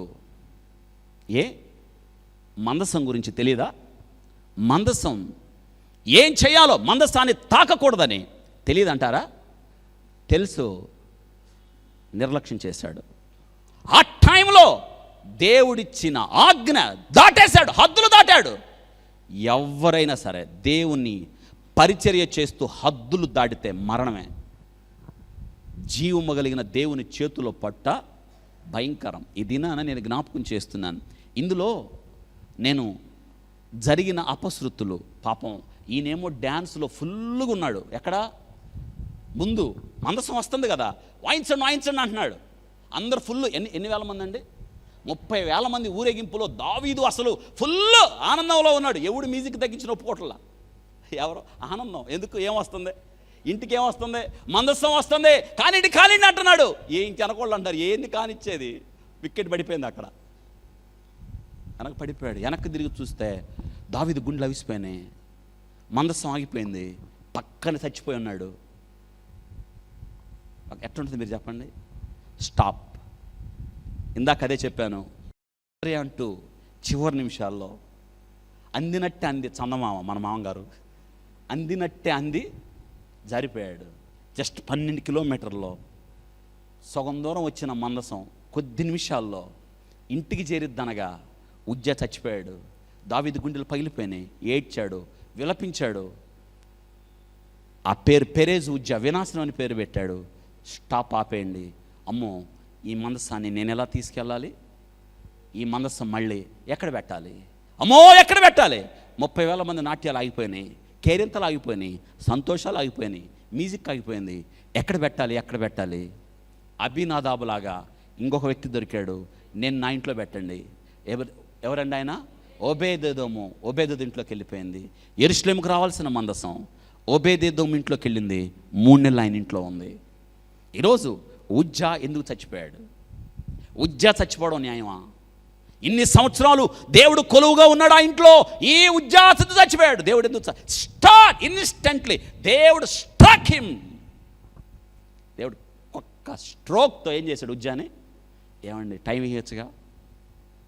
ఒకవేళ దేవుడు కూడా మనల్ని కూడా పరిశుద్ధులే చర్చికి రావాలి, ఏ మాత్రం అపరిశుద్ధులు చర్చి నా యొక్క గడప తొక్కడానికి వీల్లేదు, వస్తే మిమ్మల్ని వేస్తా అన్నాడు అనుకోండి, లోనకు అట్టొచ్చినాడు టప్ టప్ అని వికెట్లు పడిపోతే మనం ఎవడన్నా ఉంటాం ఎక్కడ? మనం అనుకుంటాం చర్చికి పోనేలా చావనేలా, అందుకు ఇంటికాడు ఉంటే పోలా. ఈరోజు కొన్ని విషయాలు క్లుప్తంగా నేను మీ దృష్టికి తేవడానికి ఇష్టపడుతున్నాను. జాగ్రత్తగా మీరు వినండి. ఇదంతా విన్న తర్వాత ఇప్పటిదాకా మనకు ఒక అభిప్రాయం ఉంటుంది. ఏంటో తెలుసా? ఉజ్జాను ఎందుకండి దేవుడు చంపాడు, ఉంచచ్చు కదా అని. నేనేమంటాను తెలుసా? ఉజ్జాను చంపకపోతే ఈ మందసము ఎడల ఇశ్రాయేలీలకి తక్కువ స్వభావం ఉంటుంది. ఈ మందసాన్ని గౌరవించవలసిన రీతిలో ఇక వాళ్ళు గౌరవించరు, దేవుణ్ణి గణపరచవలసిన రీతిలో గణపరచరు. ఇంకొక మాట, పరిశుద్ధత విషయంలో దేవుడు అన్నడు రాజీ. అందుకే దేవుడు అతన్ని చంపితేనే ఇశ్రాయేలీలకి ఆయన పవర్ ఏంటో, ఆయన శక్తి ఏంటో, దేవుని పవిత్రత ఏంటో అర్థం అవుతుంది. అంతే. ఈరోజు వాక్యం వింటున్న మన జీవితాల్లో ఇంతకీ ఇది ఈ మిషన్, ఈ మందసాన్ని యెరూషలేముకు తేవాలి అని ఆలోచించింది ఎవరు? అంటే ఈ మిషన్, ఈ పని ప్రారంభించింది ఎవరు? దావీదు. నేనేమంటానంటే దావీదు నెంబర్ 1 ముద్దాయి. ఇదేంది దావీదు నెంబర్ 1 ముద్దాయి అంటారా? డౌటే లేదు. దావీదు నెంబర్ 1. ఒకవేళ కేసు పెట్టాల్సి వస్తే ఈ పని ఎక్కడ స్టార్ట్ అయింది, దీన్ని పురమాయించింది ఎవరు? అయ్యా దావీదు నెంబర్ 1. 2, సరిగ్గా దాని ప్రకారం చేయలేదు కాబట్టి నెంబర్ 2 ఉజ్జా. ఈరోజు నేను జ్ఞాపకం చేస్తున్నాను, జాగ్రత్తగా ఈ వాక్యాన్ని మనం వినడానికి ప్రయత్నం చేద్దాం. మొట్టమొదటి విషయంలో మందసము అనేది, జాగ్రత్త వినండి, మందసము అనేది దానిని బండి మీద తేవద్దు, బండి మీద తెచ్చేది కాదు. ఇంకొక అమ్మకి డౌట్ రావాలి ఇప్పుడు, అరే మందసాన్ని ఉజ్జ అనేవాడు పట్టుకుంటేనే చచ్చాడే, మరి ఫిలిస్తీన్లకు దొరికింది కదా, దొరికిందా లేదా? ఫిలిస్తీన్లకు దొరికినప్పుడు వాళ్ళు దాన్ని ఎట్టబడితే అట్ట పట్టుకొని ఉంటారు, కాలుతో నెట్టుంటారు, కొట్టుంటారు, మరి వాళ్ళు ఎవరు చావలా? ఎందుకని? మందసం యొక్క విలువ వాళ్ళకి. ఈరోజు ఒకవేళ అదే అయితే, మొన్న బొమ్మలో ఒక్కొక్క బొమ్మ పెట్టినాడు, కుప్పలు కూలిపోవద్దు. వాళ్ళకి తెలీదు అసలు నిజంగా ఈ వాక్యాన్ని విన్నప్పుడు ఎంత కనికరం, తెలియక చేశారు వాళ్ళు. అందుకే మందసం మీద చెయ్యేసోడు తెచ్చాడు. మరి మందసాన్ని ఎట్టబెడతట లాగుంటారు, గొలుసులు వేసి ఉంటారు, దాన్ని తీసుకెళ్ళి ఇసిరేసి ఉంటారు, తొక్కుంటారు, కానీ ఎవరికేం కాల. ఎందుకు తెలుసా? ఆ మందసము విలువ వాళ్ళకి ఏంటి తెలీదు, అందులో ఏముందో తెలీదు, దాని వైభవం ఏంటో తెలీదు, అందులో దేవుడు ఉన్నాడన్న సంగతి కూడా తెలియదు. అందుకే దేవుడు వాళ్ళని ఏం చేశాడు? క్షమించాడు, కనికరించాడు, జాలు చూపించాడు, దయాదాక్షిణ్యాలు చూపించాడు. కానీ ఉజ్జ అలా కాదు. మీకు అర్థమైందా? ఈ దినాన నేను జ్ఞాపకం చేస్తున్నాను. ఇంకొక మాట, ఇప్పుడు ఎందుకు ఉజ్జ చచ్చిపోయాడు, ఈ ఊరేగింపులో జరిగిన అపశృతులేమిటి అని మనం ఆలోచించినప్పుడు మొట్టమొదట జరిగిన సంగతి ఏంటంటే, ఈ మందసాన్ని భుజాల మీద మోయాలి, బండి మీద పెట్టద్దు. ఇక్కడ ఇంకొక విషయం, బండి మీద ఈ ఆలోచన ఎలా వచ్చింది వీళ్ళకి? ఫిలిస్తీన్లు దేని మీద పంపించారు? బండి మీద పంపిస్తే వీళ్ళు కూడా కాపీ పేస్ట్, ఈ మధ్య ఫేమస్ అయిందిగా కాపీ పేస్ట్ లాగా ఉంది ఇది కూడా. ఇప్పుడు వాళ్ళు బండి మీద తెలియక పంపించారు, నువ్వెట్ట పంపిస్తావు? ధర్మశాస్త్ర చట్టం, మోషేకి దేవుడు విధి విధానాలు, ప్రత్యక్ష గుడారంలో ఉండే వస్తువుల్లో మొట్టమొదటి మందసాన్ని గురించి దేవుడు ఇచ్చాడు, విధి విధానాలు ఇచ్చాడు. అద్భుతమైన విషయం ఏంటంటే మనం నేర్చుకోవాల్సింది, వాళ్ళకంటే తెలియక బండి మీద పంపించారు. నీకే అంటే అర్థం ఏంటో తెలుసా? వాళ్ళని చూసి వీళ్ళు కూడా ఏం చేశారు? కాపీ ఏం చేశారు? కాపీ చేశారు, బండిని పేస్ట్ చేశారు.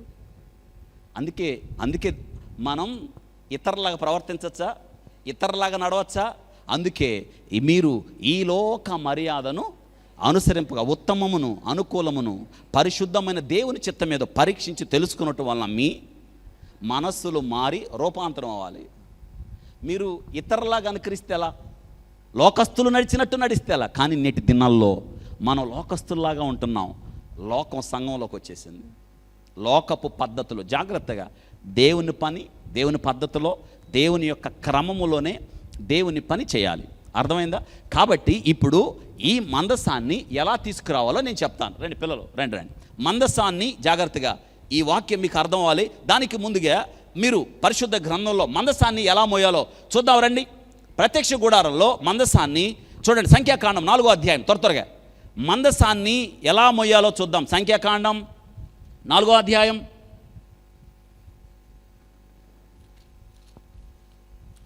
త్వరగా ఈ 2 రెఫరెన్స్లు రాసుకోండి. సంఖ్యాకాండం 4వ అధ్యాయం.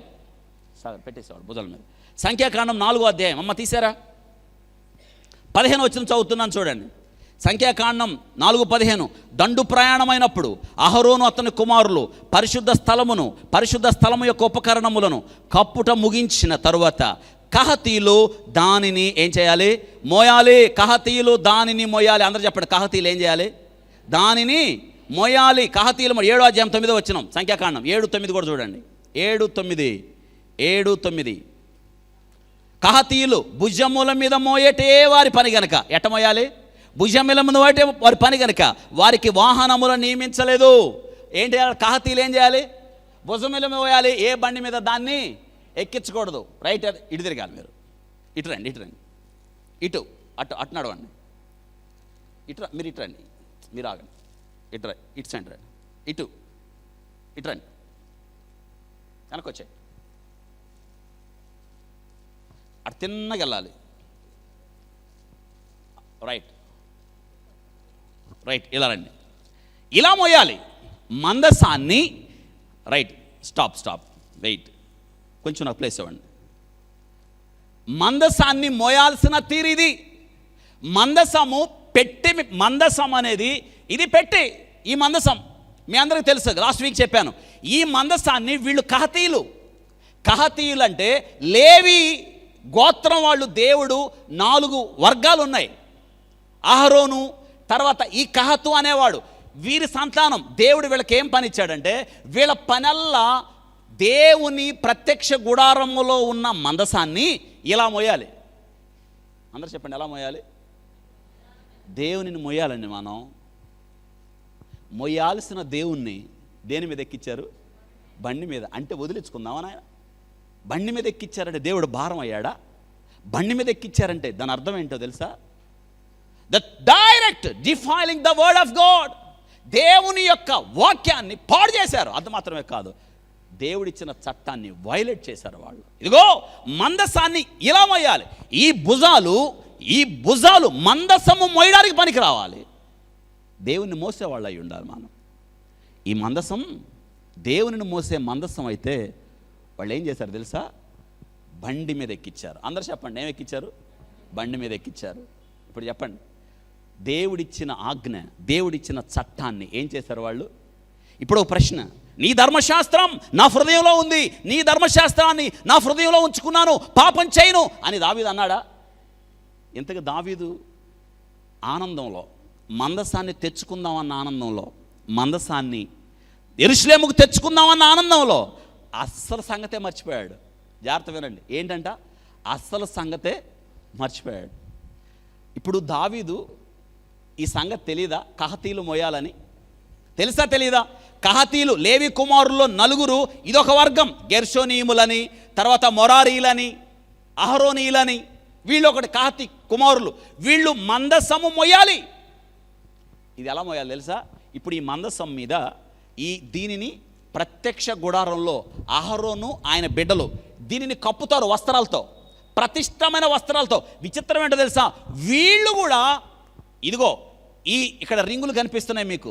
ఈ రింగులు, ఇటు 2 రింగులు ఉంటాయి మందసానికి, అటు 2 రింగులు ఉంటాయి.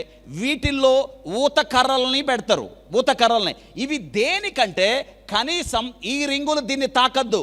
ఈ ఊత కర్రల ద్వారా వీళ్ళకి దీనికి కూడా సంబంధం ఉండద్దు. కనీసం వీరి యొక్క నీడ కూడా దీని మీద పడద్దు. ఎందుకంటే దీనిలో దేవుడు ఉన్నాడు. ఈ సంగతి గుర్తుపెట్టుకోవాలి మనం. కనీసం ఈ వీరు దీనిని తాకడానికి కూడా వీళ్ళకి పర్మిషను లేదు. ఈ సంగతి దావీదుకు తెలియదా? తెలుసా తెలీదా? నిర్లక్ష్యం చేసేసాడు. పోనీ దావీదుని పక్కన పెట్టండి. బండి మీద ఎక్కించారు, సరే వస్తుంది.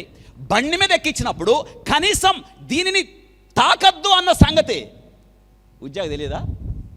తెలుసా తెలియదా? తెలుసు. ఒక్కసారి ఆలోచించండి. డైరెక్ట్గా వైలేట్ చేశారు దేవుని యొక్క చట్టాన్ని. దేవుడు ఇంత స్పష్టంగా జ్ఞాపకం చేస్తున్నాడు. దేవుని నిబంధన మందసాన్ని కహతీలు భుజాల మీదే మోయాలి. దీన్ని బట్టి ఏమర్థం అవుతుందో తెలుసా? ఈ కహతీలు మన భుజములు నేటి దినాన దేవుని మోసేవారం అయి ఉండాలి. దేవునిని మనం మోయాలి. ఈరోజు ఆలోచించండి ఒక్క మాట. ద్వితీయోపదేశకాండం 10వ అధ్యాయం 8వ వచనంలో, నేటి వరకు జరుగుతున్నట్లు యెహోవా నిబంధన మందసమును మోయుటకు, యెహోవా సన్నిధిని నిలుచుటకును, ఆయనను సేవించి ఆయన నామమును బట్టి దీవించుటకును లేవి గోత్రం వారిని ఆ కాలమున యెహోవా కదా.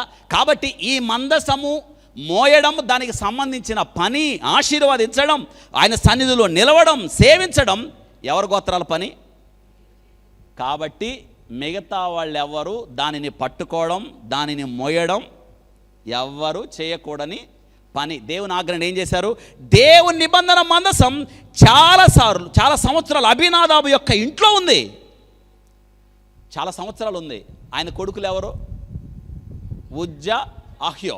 ఇప్పుడు ఉజ్జాకి, అహ్యో వీళ్ళకి ఆ మందసము యొక్క విశిష్టత తెలుసా తెలీదా? పట్టుకోకూడదని తెలుసా తెలీదా? తెలుసు. ఇంగ్లీష్లో ఒకటి ఉంది, ఫెమిలియారిటీ బ్రీడ్స్ కంటెంప్ట్. అంటే ఏంటో తెలుసా? ఇప్పుడు ఒక వ్యక్తి బాగా పరిచయం అయిపోయాడు అనుకోండి, కొద్ది కాలానికి ఏమవుతాడు? ఆయన స్వతంత్రం అవుతాడు కదా. ఇప్పుడు ఒక వ్యక్తి బాగా దగ్గరగా కనిపిస్తున్నాడు అనుకోండి, బాగా పరిచయం అయిపోయాడు. బాగా పరిచయం అయిపోతే కొద్ది కాలానికి ఆ వ్యక్తి ఏమవుతాడు? మనకి లోకు అవుతాడు. అవునా కాదా? ఇప్పుడు మనకు ఒక వ్యక్తి కనిపించాడు. బెస్ట్ ఎగ్జాంపుల్, ఇప్పుడు మనం రోడ్డు మీద ఎవరో సెలబ్రిటీ పోతా ఉంటే, మనం రోడ్డు పక్క వచ్చి పలానోళ్ళు పోతున్నారు చూద్దామని పరిగెత్తుకొని రోడ్డు పక్క ఉంటావే, ఎందుకు? అతను చూడటం. అతడు రోజు నీ ఇంటి పక్కనే ఉండి నీతో మాట్లాడుతున్నాడు అనుకోండి, నీకేమంటుంది? ఆ వ్యక్తి అంటే లోకు అయింది. అంటే ఇన్ని సంవత్సరాలు ఈ మందసం ఆ ఇంట్లో ఉండడం ద్వారా లోకు అయింది. ఆయనకేమన్నా ఏమో అయిందేమో. ఇంకొక విషయాన్ని జాగ్రత్తగా గమనించండి. ఇక్కడ ఇప్పుడు ఈ మందసం ఇన్ని సంవత్సరాలు అబీనాదాబు ఇంట్లో ఉంది కదా, ఈ సంగతులన్నీ తెలుసు. ఎవరికి? ఉజ్జాకి. అయితే దేవుని నిబంధన మందసము యొక్క ఔన్నత్యము తెలిసి కూడా నిర్లక్ష్యం చేశాడు. అమ్మో దీనిని తాకద్దు. భుజాల మీద మోయాల్సిన ఈ మందసాన్ని బండి మీద కట్టడం మొట్టమొదట దేవుని ఆజ్ఞను అతిక్రమించింది. అక్కడ దేవుని ఆజ్ఞ అతిక్రమణ జరిగింది. దేవుడిచ్చిన చట్టాన్ని వాళ్ళు మార్చేశారు అక్కడ. ఇంకొక మాట ఇక్కడ గమనించారా? ఇన్ని సంవత్సరాలు తన ఇంటిలో మందసం ఉన్న దాని ఔన్నత్యాన్ని, గొప్పతనాన్ని, పరిశుద్ధతను ఎరిగుండి కూడా తాకడానికి సాహసం చేశాడంటే ఏమనుకోవాలి ఆయన్ని? ఇంకొక మీ బెస్ట్ ఎగ్జాంపుల్, మందసం ఆయన ఇంట్లోకి రావడానికి, అబీనాదాబు ఇంటిలోకి మందసం రావడానికి ముందే ఒక ఈవెంట్ జరిగింది. బెత్షెమెషు వారు పెట్టె తెరిచి చూస్తే 70,050 మంది చచ్చిపోయారు. 50,070 మంది చచ్చిపోయారు. 50,070 మంది చచ్చిపోయారా? ఈయనకి తెలీదా సంగతి? తెలుసా తెలీదా?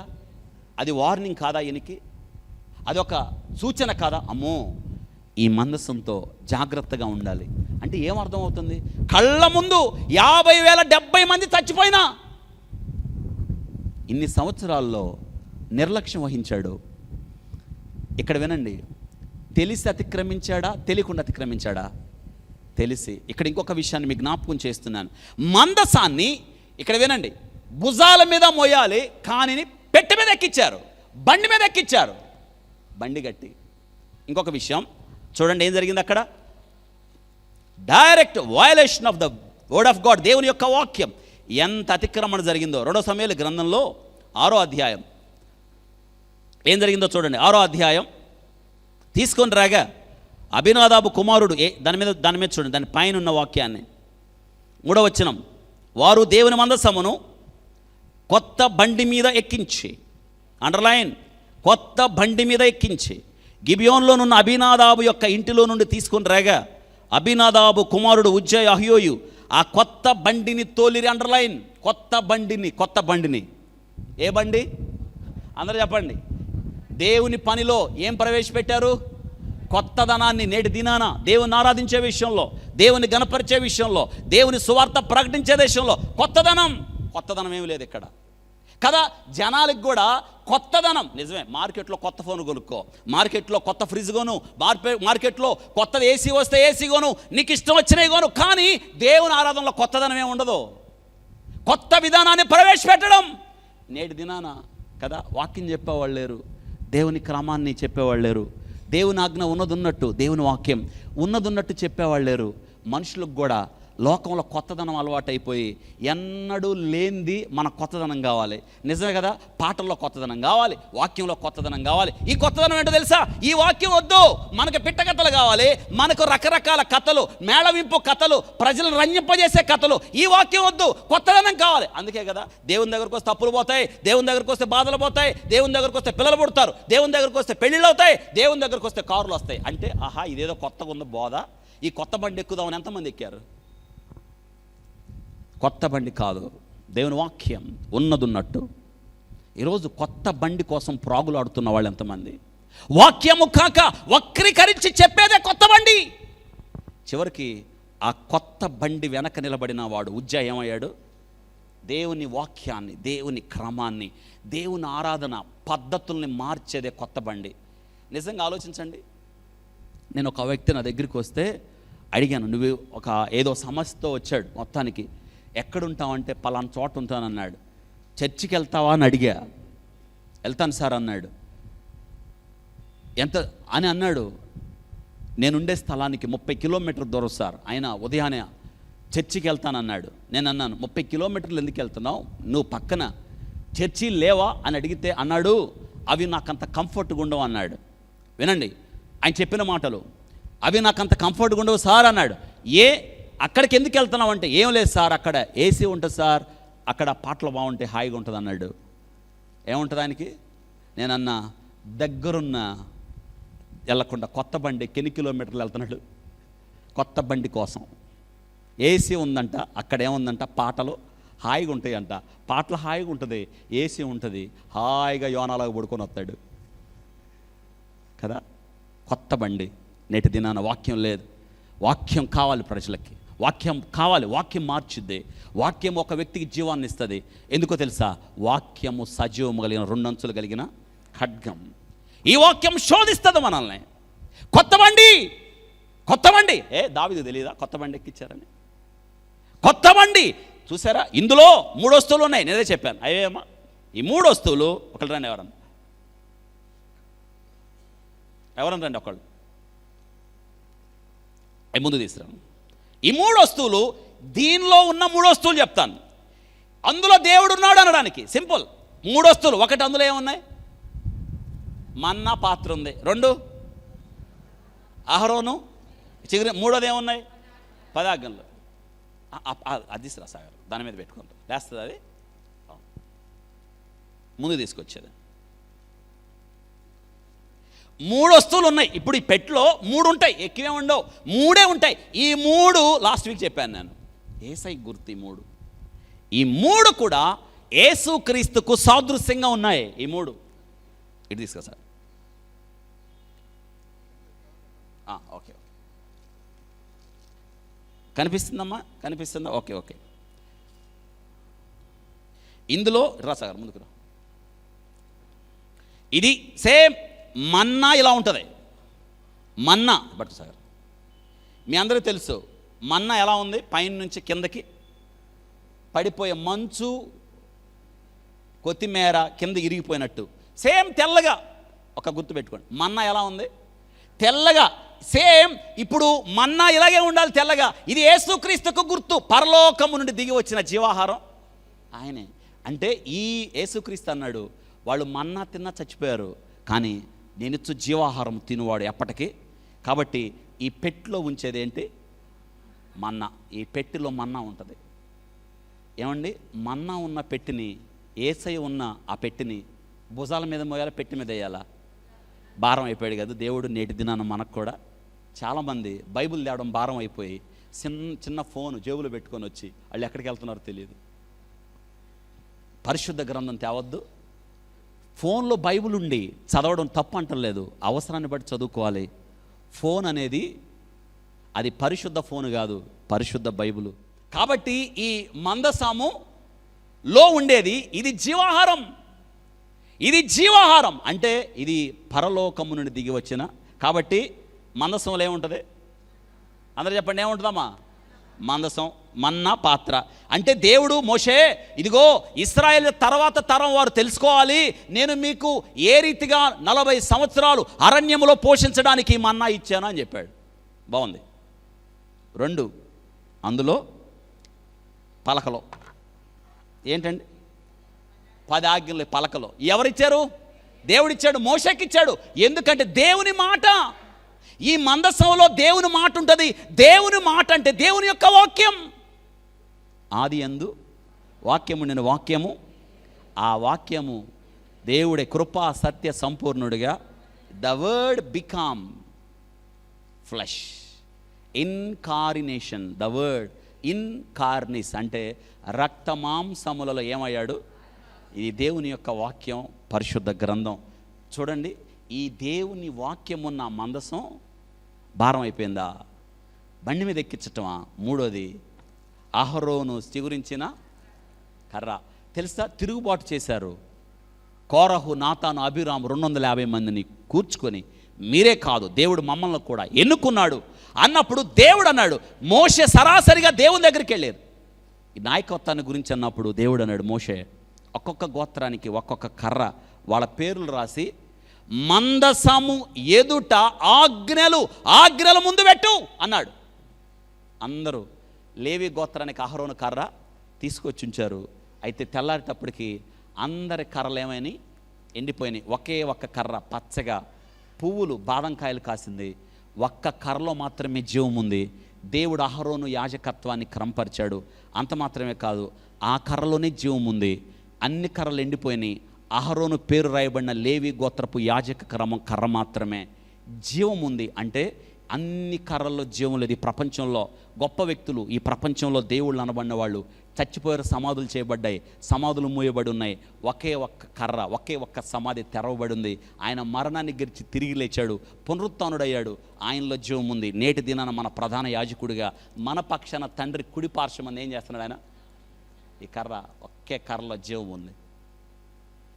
ఇంత గొప్పగా ఒకటేమో మన్నా, 2 ఆజ్ఞలు, 3 ఈ 3 ఎవరిని గుర్తు చేస్తున్నాయి మనకి? ఇప్పుడు ఆ పెట్లు ఎవరున్నట్టు? భారం అవ్వచ్చా? దేవుడిచ్చాడుగా క్రమాన్ని. భుజాల మీద మోయండి అని చెప్తే భుజాల మీద మోయకుండా కొత్త పెట్టి ఒకటి చేసి, బండి ఒకటి చేసి కదా, ఆ బండి మీద మోయడం కదా. దేవుణ్ణి ఆరాధించే విషయంలో, దేవుని గ్రంపరిచే విషయంలో, వాక్యాన్ని బోధించే విషయంలో కొత్తదనాన్ని దేవుడు కోరుకోలేదు. మనుషులు కల్పించిన పద్ధతులు కాకుండా దేవుడిచ్చిన చట్టం, దేవుడిచ్చిన విధి విధానాలు ఈరోజు క్రమాన్ని మార్చేశారు. భుజాల మీద మోయాల్సిన ఈ యొక్క మందసాన్ని దేని మీద ఎక్కించారు? కొత్త బండి మీద ఎక్కించారు. దేవుడు కోపం రాదా? 2 ఇక్కడ కహతీలు భుజాల మీద మోయాలి కదా, కానీ పెట్టె మీద బండి మీద ఎక్కించారు, మోస్తూ ఉన్నారు. జాగ్రత్త వినండి. ఇంకొక విషయం, బయలుదేరి వస్తూ ఉంది 30,000 మంది. నాట్యాలు, ఊరేగింపు, తాళాలు, మేళతాళాలు, నాట్యం చేసేవాళ్ళు, ఆనందపడుతున్నవాళ్ళు. దావీదుకి చాలా ఆనందం అయిపోతుంది. ఏంటో తెలుసా? ఏం ఆనందమో తెలుసా? దేవుడు మా ఇంటికి వస్తున్నాడు, రాజ్యంలోకి వస్తున్నాడు. మందసము దేవుడిచ్చిన ఆజ్ఞ పక్కన పెట్టేసి సొంత ప్రయత్నం. అందుకే కదా నేనేమంటానంటే, కొత్తదనాన్ని చూపాలనుకున్నారు. నేటి దినాన్ని దేవుని సన్నిధిలో, దేవుని సంఘంలో బైబిల్ ఉపదేశించిన క్రమం ఉండాలా? మనుషుడు కల్పించిన కొత్త పద్ధతులు ఉండాలా? మీరు ఆలోచించండి. మన సంఘాలలో నేటి దినాన ఎంత క్రమం మారిపోయిందండి. అపోస్తుల బోధ లేదు. ప్రారంభంలో అపోస్తులు 4 విషయాల్లో ఏంటి? అపోస్తుల బోధ యందు, సహవాసమందు, రొట్టె విరుచుట యందు, ప్రార్థన చేయట యందు ఎడతెగక. ఇది ఎవరు చెప్తారు? ప్రాస్పారిటీ గాస్పల్, సౌఖ్యవంతమైన సువార్త. దేవుడు అప్పులు తీర్చేవాడి కింద లెక్క కట్టేశారు. దేవుడు పిల్లలు ఇచ్చేవాడి కింద లెక్క కట్టేశారు. దేవుడు బాధలు తీర్చే కింద లెక్క కట్టేశారు. దేవుడి దగ్గరికి వస్తే అన్ని అద్భుతాలు జరుగుతాయి అంటారు. కానీ ఇదంతా కొత్తదనం. అక్కడికే జనం వెళ్తారు, వాక్యం చెప్పే చోటకి జనం వెళ్ళరు. ఈరోజున ఒక మాట, మనందరం ధన్యులు. ఎందుకో తెలుసా? దేవుడు మనతో వాక్యము ఉన్నట్టుగా మాట్లాడుతున్నాడు. ఇంతకన్నా ఏం కావాలి? ఒక మాట, ఎప్పటికీ భుజాన్ని మనం ఎక్కడ మోయాలి? భుజాల మీద మోయాలి. మనము దేవునిని మోసే యాజకులుగా ఉండాలి, దేవునిని మోసే వ్యక్తులుగా ఉండాలి. అయితే 4 రింగులు ఉన్నాయి ఇక్కడ. వీటిల్లో ఈ యొక్క ఊత కర్రలతో భుజాల మీద మాత్రమే యాజకులు మోయాలి. అర్థమవుతుందా? ఇక్కడ దేవుని ఆజ్ఞను పక్కన పెట్టారు. అంత మాత్రమే కాదు, ఇశ్రాయేలీల జీవితంలో దేవుడి యొక్క వాక్యంలో ఇశ్రాయేలీలు పెద్దలందరూ కూడారు. ఎవరు కూడా ఎందుకండి దీని గురించి ఆలోచించలేదు? మందసాన్ని మోసే క్రమాన్ని ఇలా కాదు అని కానీ వాళ్ళు ముందుగా క్రమాన్ని వ్యక్తం చేసుంటే ఖచ్చితంగా ఉజ్జా బ్రతికి ఉండేవాడు కదా. ఇంకొక మాట నేను జ్ఞాపకం చేస్తున్నాను. ఈ చూడండి ఇక్కడ మాట, వీళ్ళు బండి మీద ఎందుకు ఎక్కించారంటే ఇందాక చెప్పాను, ఫిలిస్తీన్లు దేని మీద పంపించారు అంటే వాళ్ళకి తెలిసి పంపించారా, తెలియకుండా పంపించారా? తెలియక. వీళ్ళు తెలిసి. ఇప్పుడు ఎవరు శిక్షించాలి? వీళ్ళే కదా, తెలిసే కదా. ఇప్పుడు జాగ్రత్త వినండి, వీళ్ళు బండి మీద ఎక్కించారు, వీళ్ళు కూడా అంటే ఎవరిని ఫాలో అయ్యారు? మనం లోకస్తులను ఫాలో అవ్వచ్చా? వాళ్ళు మనల్ని చూసి నేర్చుకోవాలా, మనం వాళ్ళని చూసి నేర్చుకోవాలా? నాకు అనిపిస్తుంది ఎఫ్రాయిము అన్యుల్లో. అమ్మా, లోకంతో కలుస్తున్నారా? లోకం నిన్ను ఆకర్షిస్తుందా? లోకములో ఉన్న పద్ధతుల్ని సంఘములో తీసుకొస్తున్నావా? లోకములో ఉన్న పోకడలు, లోకములో ఉన్న రకరకాల వింత వింత విశేషాలు దేవుని సన్నిధిలోకి వస్తున్నాయా? వద్దు. దేవుని కోపం వచ్చింది. దేవుని కోపం వస్తే మనం బ్రతకగలమా? ఉజ్జా అక్కడికే పడి చచ్చిపోయాడు. ఎంత ఘోరంగా ఆలోచించండి. ఊరేగింపు ఆగిపోయింది.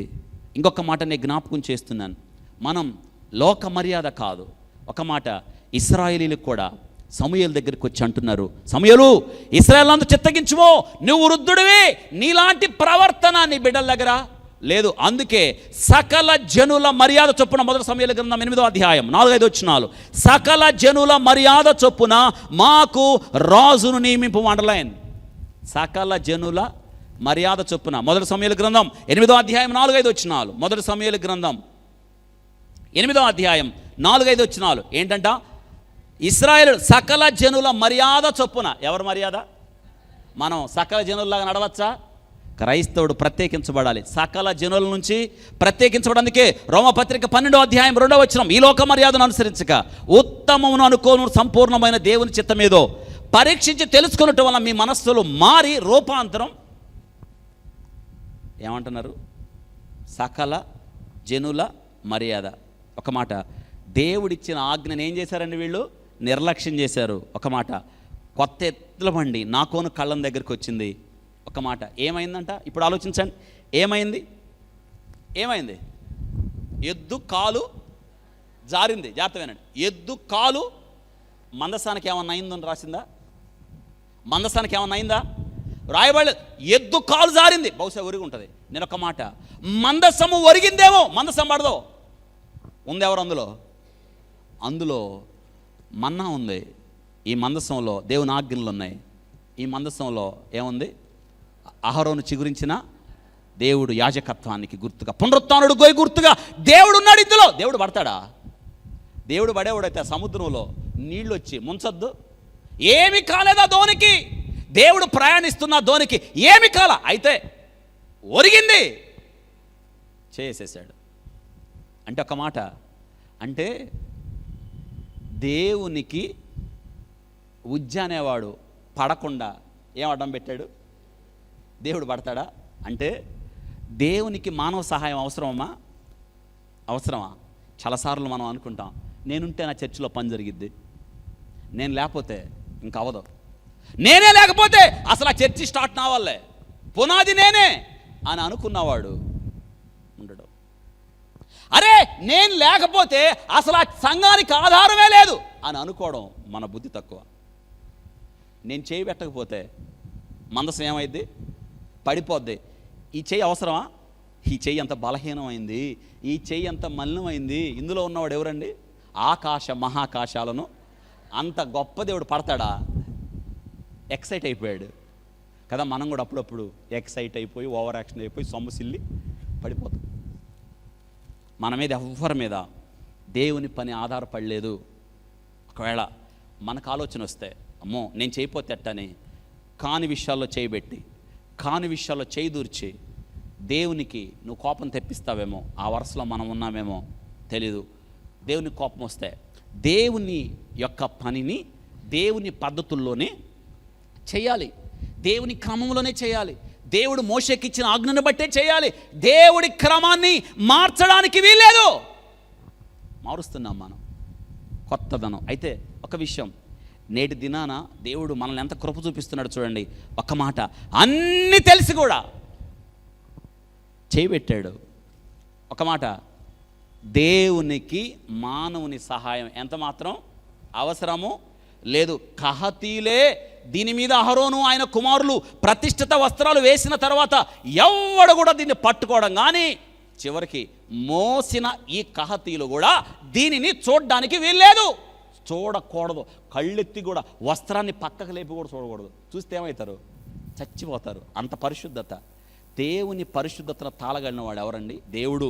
తన పరిశుద్ధత విషయంలో ఎన్నడూ కూడా ఆయన రాజీ పడడాయన. అద్భుతములు చేయు వంటి వాడు ఎవరు లేరు. పరిశుద్ధతను బట్టి ప్రభువా నీవు మహనీయుడు అంటున్నాడు మోషే. పరిశుద్ధతను బట్టి ఆయన ఎవరు? మహనీయుడు. పరిశుద్ధతను బట్టి ఆయన పరిశుద్ధతను తాళలేక దేవదూతలు ముఖాన్ని ఏం చేస్తున్నాయి? కప్పుకుంటున్నాయి. అంత మాత్రమే కాదు, ఆయన మహాగణుడు, మహోన్నతుడు, పరిశుద్ధుడు, నిత్యుడైన వాడు. ఏమా ఎన్నటెన్నటికి పరిశుద్ధత ఆయన నివాస. అంత పరిశుద్ధుడు ఇందులో ఉంటే అపరిశుద్ధుడైన మానవుడు పరిశుద్ధుడైన దేవుడు భుజం మీద చేయేస్తాడా? ఒకసారి ఆలోచించండి. ఒకవేళ ఇలా అనుకుందాం మనం, దేవుడు ఏమా వింటున్నారా? పోనీ ఉజ్జాని ఏం చేయకుండా వదిలేశాడు.